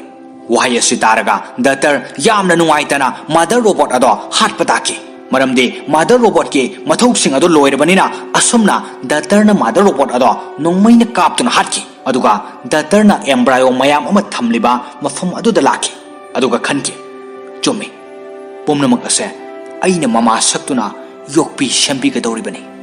ꯑꯁꯨꯝꯅ ꯗꯥꯛꯇꯔꯅ ꯃꯆꯤꯟꯅ ꯊꯣꯛꯅ ꯍꯥꯏꯈꯤ ꯌꯦꯁ ꯑꯥꯏ ꯑꯦꯝ ꯃꯥꯗꯔ ꯑꯗꯨꯒ ꯃꯄꯥꯟꯗ ꯂꯩꯍꯧꯔꯤꯕ ꯅꯨꯄꯤ ꯑꯗꯣ ꯔꯣꯕꯣꯠꯁꯤꯡ ꯑꯗꯨꯅ ꯃꯍꯥꯛꯀꯤ ꯃꯊꯧ ꯂꯣꯏꯔꯦ ꯍꯥꯏꯔꯗꯨꯅ ꯅꯣꯡꯃꯩꯅ ꯀꯥꯞꯇꯨꯅ ꯍꯥꯠꯈꯤ ꯑꯗꯨꯒ ꯗꯥꯛꯇꯔ ꯑꯗꯨꯅ ꯑꯦꯝꯕ꯭ꯔꯥꯏꯑꯣꯁꯤꯡ ꯑꯗꯨ ꯁꯦꯝꯗꯨꯅ ꯃꯥꯂꯦꯝ ꯑꯗꯣ ꯑꯐꯕ ꯃꯤꯑꯣꯏꯕ ꯈꯛꯇꯅ ꯈꯨꯟꯗꯥꯕ ꯃꯥꯂꯦꯝ ꯑꯃ ꯑꯣꯏꯅꯅꯕ ꯁꯦꯝ ꯁꯥꯈꯤ ꯑꯁꯨꯝꯅ ꯐꯤꯂꯝ ꯑꯁꯤ ꯁꯤꯟ ꯑꯁꯤꯗ ꯂꯣꯏꯁꯤꯟꯈꯤ ngasi pujarakliba film I Am Mother hariba film asi 2019 da release tawkiba science fiction thriller the base tawba film amani film asida nupi amana robot singa matau karamna leiminabage amasung robot singna miyoiba singda kari wakal khali haibadu film asida utli film asi aurakpada robot nupi ama utli mahak yamna haisingami aduga film asida mahakpu mother robot haina kawi mahakna glass jar amada embryo haibadi angang oinanaba sel ama yamna section na thamnami mafam aduda mahakna timer amasu thami timer aduda piriba matam ado loibaga angang ama ongadoribani asumna matam adu loiraduna yamna nungsirabi nupi macha ama oire nupi macha ado film asida datar haina kaurami mother robot ado yamna haraurami amasung datar do mahakna yamna luna taurami amasung wari kaya sulibirami aduga malem asida miyoiba amata hingduna leitre hairami karigumba laina laichet amadagi loina sikre haina so hairami nupi masa ado yamna pikli adubo yamna so haisingami matam khara leiraga nupi macha ado chahi tare nipan suraktuna khara chauruklami adugo mahakna mother robot ta hanglaklami ima taibang miyoi ba haibado karam tawbano aduga makoi male masidagi matau karamna mangkhribano mother robot na amuk khumlai aigi datar aina hana sunangonda haikrabaduni laina ama lakpadagi miyoi kaya ama sikre aduga khara amana makoi masel lanthengnabadagi sinakre asumna makoina landanabada malem ase mana masing amata hauba ngamdre asengba nungsit amata phangdabana aina suna hakse mafam asida thamduna mapanda thogandriba asini asumna mother robot na macha nupi aduda yamna nungsina wari sarame aduga nupi macha aduna su mother robot po yamna ikai khumnarame mother robot na su nupi macha ado yamna nungsina luna tawduna pumnamak takpi tambirame aduga mother robot na macha nupi aduda hai singgi changyeng kaya amasu tawrami datarna mother robot ta hangi ima malemda miyoiba amata leitriba asida ai ithan khakta matau karamna hinghoribanu mother robot na amuk khumlai nangse aina semari asumna hairaduna mother robot na glass jar aduda yauriba atai embryo mayam singado yenghanduna hairami masi pumnamak asisu nangdongna semgadoribani makoisu mafam asida chawgadoribani aduga mafam asida leigadoribani asumna mama masa wari sanaduna laboratory adugi mapanda malem asi lei haibagi karisu khandana lerami asumna leirakpana datar ado chahi 19 suraklami datar ado hiplaga lairik paringaida khanghaudana mai mulami datar ado yamna ngaklami maramde matau asumna hana amukta mai mutkhidre datarna haugatuna yenglakpada system amage short circuit thoktuna wire maina chaklami matamaduda changduna yengbada usi ama lerami usi ado mahakna bottle amada hapsinduna thamlaga tatliba wire ado samjillami maramdi datar su mafam adugi maramda ningthina khanglami tanja aduda mother robot ado charge tawduna lerami ꯗꯥꯛꯇꯔꯅ ꯋꯥꯌꯔ ꯑꯗꯨ ꯁꯝꯂꯒ ꯎꯆꯤ ꯑꯗꯨꯒꯤ ꯃꯅꯥꯛꯇ ꯂꯥꯛꯇꯨꯅ ꯌꯦꯡꯂꯤꯉꯩꯗ mother robot ꯑꯗꯨ ꯆꯪꯂꯛꯇꯨꯅ ꯎꯆꯤ ꯑꯁꯦ ꯀꯗꯥꯏꯗꯒꯤ ꯂꯥꯛꯄꯅꯣ ꯍꯪꯕꯗ ꯗꯥꯛꯇꯔꯅ ꯋꯥꯔꯤ ꯄꯨꯝꯕ ꯃꯥꯗꯔ ꯔꯣꯕꯣꯠꯇ ꯂꯤꯔꯝꯃꯤ ꯑꯗꯨꯒ ꯃꯥꯗꯔ ꯔꯣꯕꯣꯠꯅ ꯕꯣꯇꯜ ꯑꯗꯨ ꯂꯧꯔꯒ ꯎꯆꯤ ꯑꯁꯤꯅ ꯃꯐꯝ ꯑꯁꯤꯗ ꯂꯥꯛꯄꯁꯦ ꯑꯐꯕ ꯅꯠꯇꯦ ꯍꯥꯏꯗꯨꯅ ꯕꯣꯇꯜ ꯑꯗꯨꯗ ꯌꯥꯎꯔꯤꯕ ꯎꯆꯤ ꯑꯗꯣ ꯃꯩ ꯊꯥꯔꯝꯃꯤ ꯃꯇꯧ ꯑꯗꯨ ꯎꯕꯗ ꯗꯥꯛꯇꯔꯅ ꯌꯥꯝꯅ ꯅꯨꯡꯉꯥꯏꯔꯝꯗꯦ ꯑꯗꯨꯒ ꯍꯥꯏꯔꯛꯏ ꯕꯣꯇꯜ ꯑꯁꯤꯗ ꯖꯤꯕ ꯑꯃ ꯌꯥꯎꯔꯤꯕꯅꯤ ꯋꯥꯍꯩ ꯑꯁꯤ ꯇꯥꯔꯒ ꯃꯥꯗꯔ ꯔꯣꯕꯣꯠꯅ ꯑꯃꯨꯛ ꯈꯨꯝꯂꯛꯏ ꯂꯦꯕꯣꯔꯦꯇꯔꯤ ꯑꯁꯤꯒꯤ ꯃꯄꯥꯟꯗ ꯄꯨꯝꯅꯃꯛ ꯃꯥꯡ ꯇꯥꯛꯍꯟꯈ꯭ꯔꯕꯅꯤ ꯃꯄꯥꯟꯗꯒꯤ ꯆꯪꯂꯛꯄ ꯈꯨꯗꯤꯡꯃꯛ ꯂꯩꯅꯥ ꯄꯣꯛꯂꯝꯒꯅꯤ ꯃꯔꯝ ꯑꯁꯤꯅ ꯅꯪꯒꯤ ꯐꯅꯅꯕꯒꯤ ꯈꯜꯂꯒ ꯃꯩ ꯊꯥꯗꯣꯛꯂꯤꯕꯅꯤ ꯋꯥꯍꯩ ꯑꯁꯤ ꯇꯥꯕꯗ ꯗꯥꯛꯇꯔ ꯑꯗꯨꯃꯛ ꯊꯃꯣꯏ ꯄꯦꯟꯈꯤꯗꯦ ꯑꯗꯨꯒ ꯃꯍꯥꯛꯅ ꯈꯟꯈꯤ ꯃꯄꯥꯟꯒꯤ ꯃꯥꯂꯦꯝ ꯑꯁꯤꯗ ꯀꯔꯤꯒꯨꯝꯕ ꯈꯔꯗꯤ ꯂꯩꯔꯝꯒꯅꯤ ꯃꯔꯝ ꯑꯁꯤꯅ ꯎꯆꯤꯗꯣ ꯆꯪꯂꯛꯂꯤꯕꯅꯤ ꯑꯁꯨꯝꯅ ꯅꯨꯃꯤꯠ ꯇꯥꯔꯛꯄꯗ ꯃꯥꯗꯔ ꯔꯣꯕꯣꯠꯅ ꯆꯥꯔꯖ ꯇꯧꯗ꯭ꯔꯤꯉꯩꯗ ꯗꯥꯛꯇꯔꯅ ꯁ꯭ꯄꯦꯁꯤꯌꯦꯜ ꯁꯨꯠ ꯁꯦꯠꯂꯗꯨꯅ ꯃꯄꯥꯟꯗ ꯊꯣꯛꯇꯨꯅ ꯌꯦꯡꯒꯦ ꯈꯟꯗꯨꯅ ꯂꯦꯕꯣꯔꯦꯇꯔꯤ ꯑꯗꯨꯒꯤ ꯊꯣꯡ ꯑꯗꯣ ꯍꯥꯡꯂꯨꯕꯗ ꯅꯨꯄꯤ ꯑꯃ ꯂꯦꯞꯇꯨꯅ ꯂꯩꯔꯝꯃꯤ ꯑꯗꯨꯒ ꯅꯨꯄꯤ ꯑꯗꯨꯅ ꯗꯥꯛꯇꯔ ꯑꯗꯨꯗ ꯃꯇꯦꯡ ꯅꯤꯖꯔꯝꯃꯤ ꯗꯥꯛꯇꯔꯅ ꯅꯨꯄꯤ ꯑꯗꯨꯒꯤ ꯃꯅꯥꯛꯇ ꯆꯪꯂꯛꯇꯨꯅ ꯃꯁꯥ ꯄꯨꯝꯕ ꯆꯦꯛ ꯇꯧꯔꯗꯨꯅ ꯃꯉꯣꯟꯗꯁꯨ ꯁꯨꯠ ꯑꯃ ꯄꯤꯕꯤꯔꯝꯃꯤ ꯇꯥꯟꯖꯥ ꯑꯗꯨꯗ ꯃꯥꯗꯔ ꯔꯣꯕꯣꯠ ꯆꯥꯔꯖ ꯇꯧꯕ ꯂꯣꯏꯔꯗꯨꯅ ꯊꯣꯛꯂꯛꯄꯗ ꯂꯦꯕꯣꯔꯦꯇꯔꯤ ꯑꯗꯨꯒꯤ ꯊꯣꯡ ꯍꯥꯡꯕ ꯑꯗꯨ ꯎꯕꯗ ꯗꯥꯛꯇꯔꯗ ꯍꯪꯂꯝꯃꯤ ꯃꯄꯥꯟꯗ ꯅꯪ ꯀꯔꯤ ꯇꯧꯕ ꯊꯣꯛꯂꯨꯔꯤꯕꯅꯣ ꯗꯥꯛꯇꯔ ꯀꯔꯤꯁꯨ ꯈꯨꯝꯗꯅ ꯂꯩꯔꯝꯃꯤ ꯑꯗꯨꯒ ꯅꯨꯄꯤ ꯑꯗꯨꯒꯤ ꯃꯔꯝꯗꯁꯨ ꯀꯔꯤꯃꯠꯇ ꯍꯥꯏꯗꯣꯛꯈꯤꯗꯦ ꯃꯥꯗꯔ ꯔꯣꯕꯣꯠꯅ ꯗꯥꯛꯇꯔꯗ ꯍꯥꯏꯔꯝꯃꯤ ꯃꯄꯥꯟꯒꯤ ꯐꯤꯕꯝ ꯑꯁꯦ ꯐꯔꯛꯂꯒ ꯑꯩꯅ ꯅꯪꯕꯨ ꯁꯣꯏꯗꯅ ꯊꯣꯛꯍꯟꯒꯅꯤ ꯍꯧꯖꯤꯛꯀꯤ ꯑꯣꯏꯅꯗꯤ ꯃꯗꯨ ꯌꯥꯈꯤꯔꯣꯏ ꯃꯊꯪꯗꯒꯤ ꯊꯣꯡ ꯑꯁꯦ ꯑꯃꯨꯛ ꯍꯟꯅ ꯍꯥꯡꯒꯅꯨ ꯃꯄꯥꯟꯗꯒꯤ ꯃꯍꯤꯛ ꯆꯪꯂꯛꯀꯅꯤ ꯂꯥꯎ ꯅꯪꯒꯤ ꯍꯩꯁꯤꯡꯕꯒꯤ ꯇꯦꯁ ꯇꯧꯕ ꯃꯇꯝ ꯌꯧꯔꯛꯂꯦ ꯑꯁꯨꯝꯅ ꯍꯥꯏꯔꯗꯨꯅ ꯇꯦꯁ ꯇꯧꯕ ꯍꯧꯔꯛꯂꯝꯃꯤ ꯃꯥꯗꯔ ꯔꯣꯕꯣꯠꯅ ꯗꯤꯚꯥꯏꯁ ꯑꯃ ꯄꯤꯔꯝꯃꯤ ꯃꯗꯨꯒꯤ ꯃꯇꯦꯡꯗꯒꯤ ꯗꯥꯛꯇꯔꯅ ꯉꯁꯥꯏꯒꯤ ꯅꯨꯄꯤ ꯑꯗꯨꯒꯤ ꯃꯅꯥꯛꯇ ꯂꯥꯛꯂꯝꯃꯤ ꯑꯗꯨꯒ ꯏꯁꯤꯡ ꯄꯤꯊꯛꯄꯤꯔꯝꯃꯤ ꯑꯗꯨꯒ ꯃꯐꯝ ꯑꯗꯨꯗ ꯂꯩꯔꯝꯃꯨ ꯑꯩ ꯍꯤꯗꯥꯛ ꯄꯨꯔꯛꯀꯦ ꯍꯥꯏꯔꯝꯃꯤ ꯇꯥꯟꯖꯥ ꯑꯗꯨꯗ ꯃꯥꯗꯔ ꯔꯣꯕꯣꯠꯅ ꯃꯈꯣꯏ ꯑꯅꯤ ꯄꯨꯟꯅ ꯎꯕꯗ ꯌꯥꯝꯅ ꯁꯥꯎꯔꯝꯃꯤ ꯑꯗꯨꯒ ꯅꯨꯄꯤ ꯑꯗꯨ ꯐꯨꯔꯝꯃꯤ ꯇꯥꯟꯖꯥ ꯑꯗꯨꯗ ꯗꯥꯛꯇꯔꯅ ꯈꯥꯝꯗꯣꯛꯇꯨꯅ ꯃꯍꯥꯛ ꯑꯁꯦ ꯂꯩꯅꯥ ꯑꯗꯨ ꯅꯠꯇꯦ ꯃꯍꯥꯛꯄꯨ ꯆꯥꯅꯅꯕ ꯄꯤꯕꯤꯌꯨ ꯃꯍꯥꯛꯁꯨ ꯑꯩꯒ ꯆꯞ ꯃꯥꯟꯅꯩ ꯍꯥꯏꯗꯨꯅ ꯃꯥꯗꯔ ꯔꯣꯕꯣꯠꯇ ꯍꯥꯏꯖꯕꯗꯒꯤ ꯃꯥꯗꯔ ꯔꯣꯕꯣꯠꯅ ꯌꯥꯕꯤꯔꯝꯃꯤ ꯑꯗꯨꯒ ꯅꯨꯄꯤ ꯑꯗꯣ ꯃꯁꯥ ꯉꯝꯗꯕ ꯑꯗꯨꯁꯨ ꯂꯥꯌꯦꯡꯕꯤꯔꯒꯦ ꯍꯥꯏꯔꯝꯃꯤ ꯃꯗꯨꯗ ꯅꯨꯄꯤ ꯑꯗꯨꯅ ꯌꯥꯈꯤꯗꯦ ꯃꯍꯥꯛ ꯀꯔꯤꯁꯨ ꯇꯧꯗꯦ ꯍꯥꯏꯗꯨꯅ ꯅꯨꯄꯤ ꯑꯗꯣ ꯃꯁꯥꯗ ꯀꯔꯤꯒꯨꯝꯕ ꯑꯁꯣꯛꯄ ꯑꯃꯇꯁꯨ ꯂꯩꯔꯝꯗꯦ ꯗꯥꯛꯇꯔꯅꯁꯨ ꯃꯥꯗꯔ ꯔꯣꯕꯣꯠꯇ ꯍꯥꯏꯔꯝꯃꯤ ꯃꯍꯥꯛ ꯑꯁꯦ ꯂꯩꯅꯥ ꯑꯗꯨꯅꯁꯨ ꯀꯔꯤꯃꯠꯇ ꯅꯥꯗꯦ ꯅꯨꯄꯤ ꯑꯁꯤꯅ ꯑꯩꯈꯣꯏꯒꯤ ꯂꯦꯕꯇ ꯂꯥꯛꯂꯤꯕ ꯑꯁꯨꯝꯅ ꯂꯦꯕ ꯑꯁꯤꯒꯤ ꯃꯄꯥꯟꯗꯁꯨ ꯑꯩꯈꯣꯏꯒꯤ ꯃꯇꯦꯡ ꯄꯥꯝꯗꯨꯅ ꯑꯇꯩꯁꯨ ꯂꯩꯔꯝꯈꯤꯒꯅꯤ ꯋꯥꯍꯩ ꯑꯁꯤ ꯇꯥꯔꯒ ꯃꯥꯗꯔ ꯔꯣꯕꯣꯠꯅ ꯈꯨꯝꯂꯛꯏ ꯅꯠꯇꯦ ꯃꯤꯑꯣꯏꯕ ꯑꯃꯠꯇ ꯂꯩꯔꯝꯂꯔꯣꯏ ꯍꯥꯏꯈ꯭ꯔꯕꯅꯤ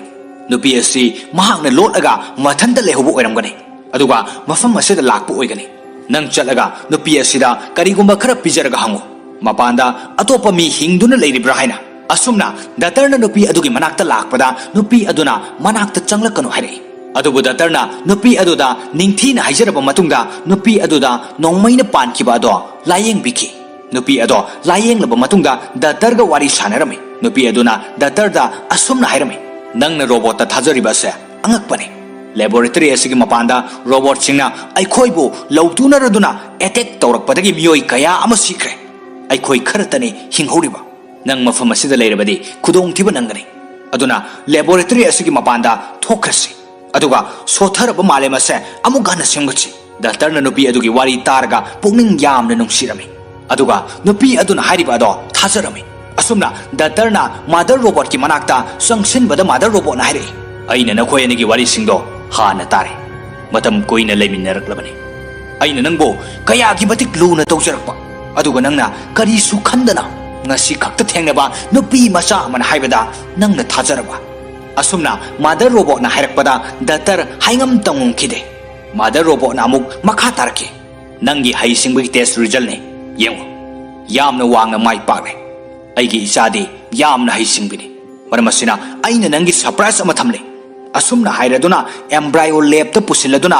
ꯂꯩꯔꯤꯕ ꯑꯦꯝꯕ꯭ꯔꯥꯏꯑꯣꯁꯤꯡ ꯑꯗꯨꯒꯤ ꯃꯔꯛꯇꯒꯤ ꯃꯍꯥꯛꯀꯤ ꯑꯄꯥꯝꯕ ꯃꯅꯥꯎ ꯅꯨꯄꯥ ꯅꯠꯇ꯭ꯔꯒ ꯃꯅꯥꯎ ꯅꯨꯄꯤ ꯑꯃ ꯈꯜꯂꯨ ꯍꯥꯏꯔꯛꯄꯗ ꯗꯥꯛꯇꯔ ꯌꯥꯝꯅ ꯍꯔꯥꯎꯔꯝꯃꯤ ꯃꯔꯝꯗꯤ ꯃꯐꯝ ꯑꯗꯨꯗ ꯃꯇꯝ ꯁꯥꯡꯅ ꯃꯊꯟꯇ ꯂꯩꯔꯛꯄꯗꯣ ꯃꯅꯥꯎ ꯑꯃ ꯂꯥꯛꯂꯅꯤ ꯈꯜꯂꯨꯕꯗ ꯑꯗꯨꯒ ꯗꯥꯛꯇꯔꯅ ꯃꯥꯗꯔ ꯔꯣꯕꯣꯠꯇ ꯏꯅꯥꯎ ꯅꯨꯄꯥ ꯑꯣꯏꯅ ꯈꯜꯂꯒꯦ ꯍꯥꯏꯈꯤ ꯑꯗꯨꯒ ꯃꯥꯗꯔ ꯔꯣꯕꯣꯠꯅ ꯃꯐꯝ ꯑꯗꯨꯗꯒꯤ ꯒ꯭ꯂꯥꯁ ꯖꯥꯔ ꯑꯃ ꯂꯧꯊꯣꯛꯂꯝꯃꯤ ꯑꯁꯨꯝꯅ ꯅꯨꯃꯤꯠ ꯇꯥꯔꯛꯄꯗ ꯃꯥꯗꯔ ꯔꯣꯕꯣꯠ ꯆꯥꯔꯖ ꯇꯧꯔꯝꯃꯤ ꯇꯥꯟꯖꯥ ꯑꯗꯨꯗ ꯗꯥꯛꯇꯔꯅ ꯌꯥꯝꯅ ꯆꯃꯝꯅꯅ ꯋꯥꯈꯜ ꯈꯜꯂꯝꯃꯤ ꯑꯗꯨꯒ ꯃꯐꯝ ꯑꯗꯨꯒꯤ ꯁꯦꯀ꯭ꯔꯦꯠ ꯂꯦꯕ ꯑꯃꯗ ꯆꯪꯗꯨꯅ ꯗꯥꯇꯥ ꯃꯌꯥꯝ ꯑꯃ ꯊꯝꯂꯤꯕ ꯑꯗꯣ ꯆꯦꯛ ꯇꯧꯔꯝꯃꯤ ꯑꯗꯨꯒ ꯗꯥꯛꯇꯔ ꯌꯥꯝꯅ ꯉꯛꯂꯝꯃꯤ ꯃꯔꯝꯗꯤ ꯗꯥꯛꯇꯔꯅ ꯃꯐꯝ ꯑꯗꯨꯗ ꯂꯥꯛꯇ꯭ꯔꯤꯉꯩꯗ ꯍꯥꯟꯅꯁꯨ ꯃꯤꯑꯣꯏ 3 ꯁꯤꯈꯤꯕꯒꯤ ꯔꯦꯀꯣꯔꯗ ꯂꯩꯔꯝꯃꯤ Mioi ahum ado makhoi gi hai singbi test tobada fail oibadagi mother robot na mioi sing adubo hatkibani madu thengnarubadagi doctor yamna ngakladuna thoglakpada hana hatkiba mi amage saru thengnake doctor na madu ubada hena thajake aduga yamna kapke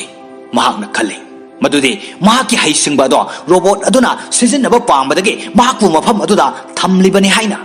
asumna mahakna wakal kaya khalaba matungda nupi adugi manakta laktuna unarame maduda nupi aduna mafam adudagi chen krasi haibada doctor na yakide maramdi manau nupa ama laklani haiduna makoina sariba wari sing ado mother robot na khudingmak tarame aduga mother robot na sauruduna doctor do ka amada lok tawduna thamke aduga mother robot na nupi aduda yamna ot naike matawadu doctor no yengbada khangba ngamdraduna mahakna tharaba glass ado thugaiduna thoklaklame aduga nupi ado kanbige khanduna mahakna sangsilubada nupi aduna doctor gi ngaksamda thang ama thamduna mother robot haike mafam asidagi aikhoibo thogandrabadi doctor ase mafam asida hatkani wahi asi dabada mother robot na yamna kirame maramasina mother robot na lab ki thong ado hanglame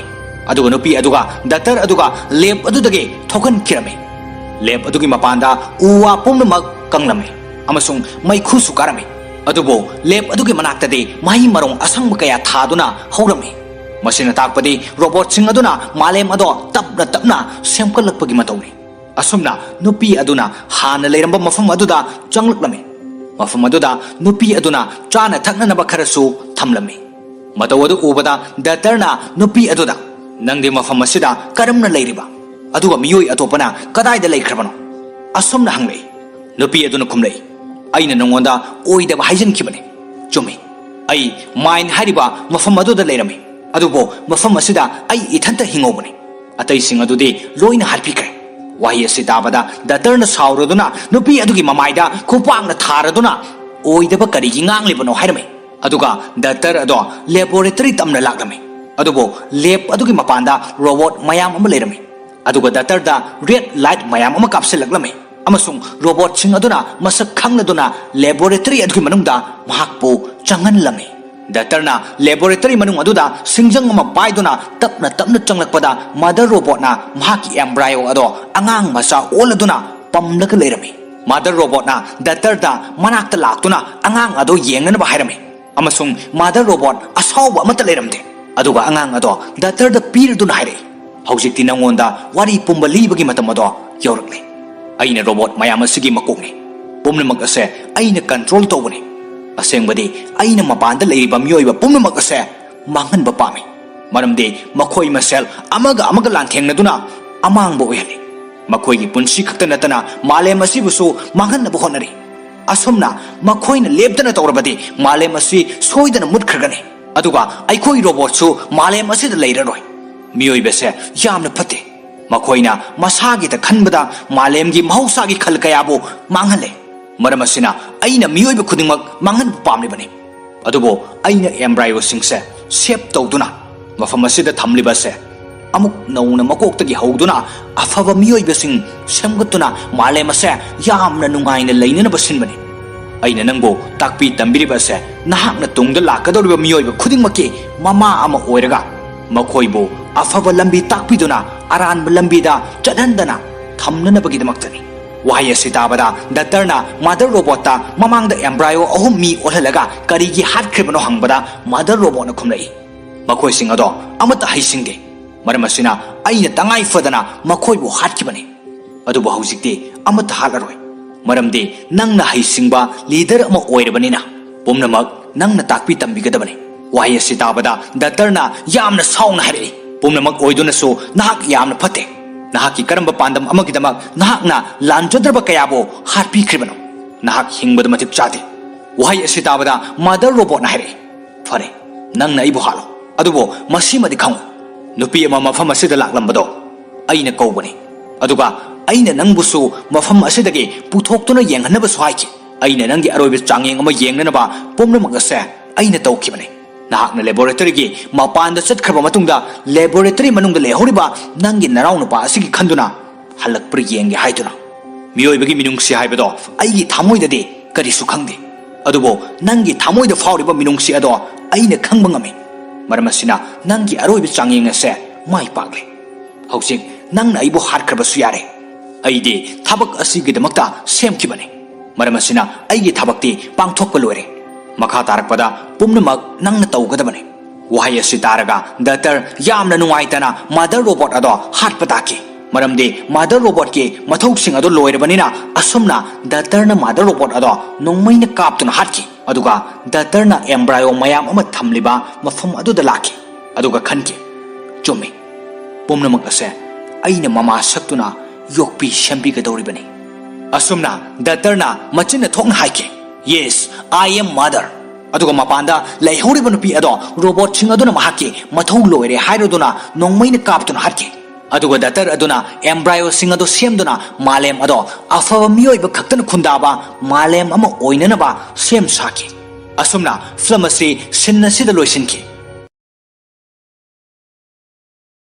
ngasi pujarakliba film I Am Mother hariba film asi 2019 da release tawkiba science fiction thriller da base tawba film amani film asida nupi amana robot singa matau karamna leiminabage amasung robot singna miyoi bisingda kari wakal khali haibadu film asida utli film asi aurakpada robot nupi ama utli mahak yamna haisingame aduga film asida mahakpu mother robot haina kawi mahakna glass jar amada embryo haibadi angang oinanaba sel ama yamna section thamnami mafam aduda mahakna timer amasu thami timer aduda piriba matam ado loibaga angang ama ongadoribani asumna matam adu loiraduna yamna nungsirabi nupi macha ama oire nupi macha ado film asida doctor haina kaurami mother robot ado yamna haraurami amasung doctor do mahakna yamna luna taurami amasung wari kaya sulibirami aduga malem asida miyoiba amata hingduna leitre hairami karigumba laina laichet amadagi loina sikre haina so hairami nupi macha ado yamna pikli adubo yamna so haisingami matam khara leiraga nupi macha ado chahi 8-9 suraktuna khara chauruklami aduga mahakna mother robot ta hanglaklami ima taibang miyoi ba haibado karam tawbano aduga makhoi malem asidagi matau karamna mangkhribano mother robot na amuk khumlai aigi datar aina hana sunangonda haikrabaduni laina ama lakpadagi miyoi kaya ama sikre aduga khara amana makhoi masel lanthengna sinakre asumna makhoi na landana bada malem ase mana masing amata hauba ngamdre asengba nungsit amata phangdabana aina suna hakse mafam asida thamduna mapanda thogandriba asini asumna mother robot na macha nupi aduda yamna nungsina wari sarami aduga nupi macha aduna su mother robot po yamna ikai khumnarami mother robot na su nupi macha ado yamna nungsina luna tawduna pumnamak takpi tambirami aduga mother robot na macha nupi aduda haisinggi changyeng kaya amasu tawrami doctor na mother robot ta hangi ima malemda miyoiba amata leitriba sida ai ithan khakta matau karamna hinghoribano mother robot na amuk khumlai nangse aina semari asumna hairaduna mother robot na glass jar aduda yauriba atai embryo mayam singado yenghanduna hairami masi pumnamak asisu nangdongna semgadoribani makhoi su mafam asida chawgadoribani aduga mafam asida leigadoribani asumna mama masa wari sanaduna laboratory adugi mapanda malem asi lei haibagi karisu khandana lerami asumna leirakpana doctor ado chahi 19 suraklami doctor ado hiplaga lairik paringaida khanghaudana mai mutlami doctor ado yamna ngaklami maramde mataw asumna hana amukta mai mutkhidre doctor na hogatuna yenglakpada system amage short circuit thoktuna wire maina chaklami matamaduda changduna yengbada usi ama lerami usi ado mahakna bottle amada hapsinduna thamlaga tatliba wire ado samjillami maramde doctor su mafam adugi maramda ningthina khanglami tanja aduda mother robot ado charge tawduna lerami doctor na wire ado samlaga usi adugi manakta laktuna yenglingaida mother robot ado changlaktuna usi ase kadai dagi lakpano hangbada doctor na wari pomba mother robot lirami aduga mother robot na bottle ado lauraga usi asina mafam asida lakpase afava nate haiduna bottle aduda yauriba usi ado mai tharami matawadu ubada doctor na yamna nungairamde aduga hainai bottle asida jiba ama yauribani wahi asitaraga mother robot amu khumlai laboratory asigi mapanda pumnamak mang tahan khabani mapandagi changlakpa khudingmak laina poklumgani maramasina nangi fananabagi khalaga mai thadoklibani wahi asitabada doctor adumak thamoi penkhide aduga mahakna khanki mapangi malem asida karigumba kharadi leiramgani Maram asina usido changlakibani. Asumna numit tarakpada mother robot na charge tawdringaida datarna special suit cheladuna mapanda thoktuna yenge khanduna laboratory adugi thongado hanglubada nupi ama leptuna lerami. Aduga nupi aduna datar aduda mateng nijarami. Datarna nupi adugi manakta changlutuna masa pumba check tawraduna mangonda suit ama pibirami. Tanja aduda mother robot charge tawba loiraduna tholakpada laboratory adugi thong hangba adu ubada datarda hanglami. Mapanda nang kari tawba thokluribano. Datar kari su khumdana lerami. Aduga nupi adugi maramdasu karimata haidokide. Mother robot na datarda hairami. Mapangi fibam ase pharaklaga aina nangbu soidana thokngani. Haujiki oinadi madu yakiroi. Mathangdagi thong ase amuk hana hangano. Mapandagi mahik changlakani. Lao nangi haisingbagi test tawba matam yorakle. Asumna hairaduna test tawba hauruklame. Mother robot na device ama pirami. Madugi matengdagi datarna ngasagi nupi adugi manakta laklame. Aduga ising pitak pirami. Aduga mafam aduda leiramo ai hidak purake harami. Tanja aduda mother robot na makoi ani puna ubada yamna saurami. Aduga nupi adu furami. Tanja aduda datarna khamdoktuna mahak ase laina adu nate. Mahakpo chana nama pibiyo. Mahaksu aiga chap mane haiduna mother robot haijabadage mother robot na yabirami. Aduga nupi ado masangam da badusu layeng birage herami. Maduda nupi aduna yakide. Mahak karisu tawde haiduna. Nupi ado masada karigumba asokpa amatasu leiramde. Datarna su mother robot hairami. Mahak ase laina aduna su karimata nade. Nupi asina aikoi gi lab ta lakriba sumna lab asigi mapanda su aikoi gi mateng pamduna atai su leiram kigani. Wahi asitaraga mother robot na khumlai. Natte miyoi ba amata leiram daroi haikrabani. Nupi asi mahakna lotlaga mathanda lehubu oiramgani. Aduga mafam asida lakpu oigani. Nang chalaga nupi asida karigumba khara pijaraga hangu. Mapanda atopa mi hingduna leiribra haina. Asumna datarna nupi adugi manakta lakpada nupi aduna manakta changlakanu hairei. Adubu datarna nupi aduda ningthina haijaraba matungda nupi aduda nongmaina pankiba ado layeng biki. Nupi ado layeng laba matungda datarga wari sanarami. Nupi aduna datarda asumna hairami. Nangna robot ta thajariba se angakpani. Laboratory asigi mapanda robot singna aikhoibu lautuna raduna attack tawrakpadagi miyoi kaya ama sikre. Aikoi kharatani hinghoriba. Nang mafam asida leirabadi khudong thiba nangani.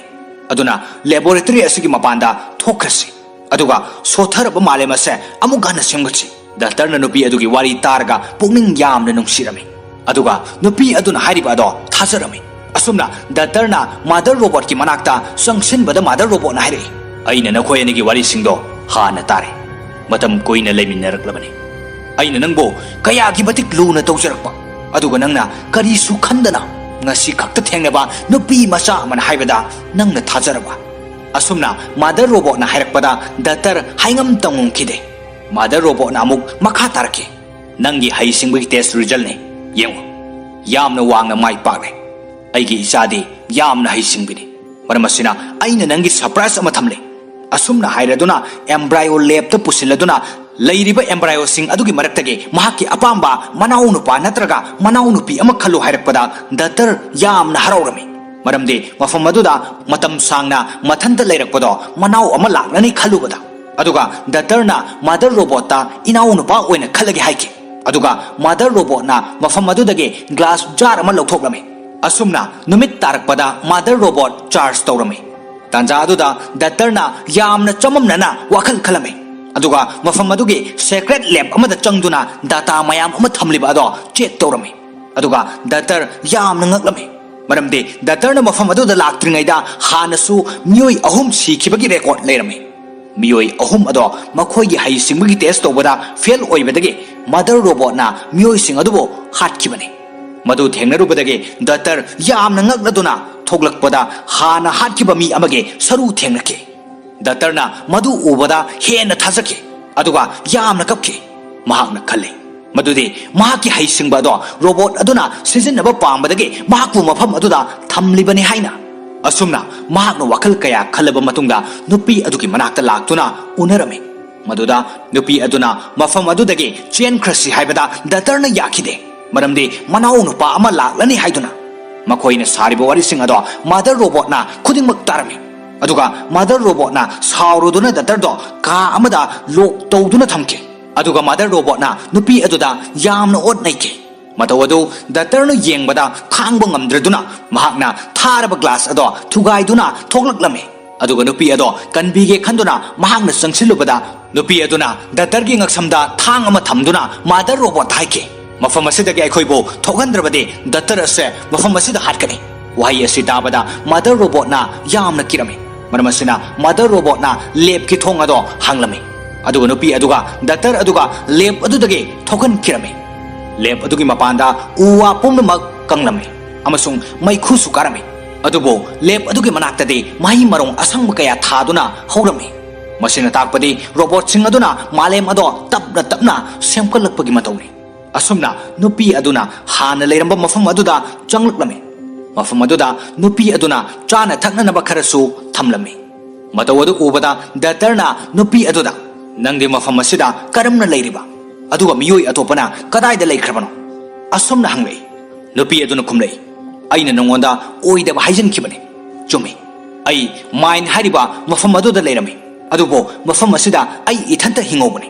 atai sing adudi loina harpikre wahi asi tabada doctorna sauruduna nupi adugi mamaida khupangna tharaduna oidaba karigi nganglibano hairame aduga doctor ado laboratory tamna laklame adubo lab adugi mapanda robot mayam ama leirame aduga doctor da red light mayam ama kapsilaklame amasung robot sing aduna masak khangladuna laboratory adugi manungda mahakpu changanlame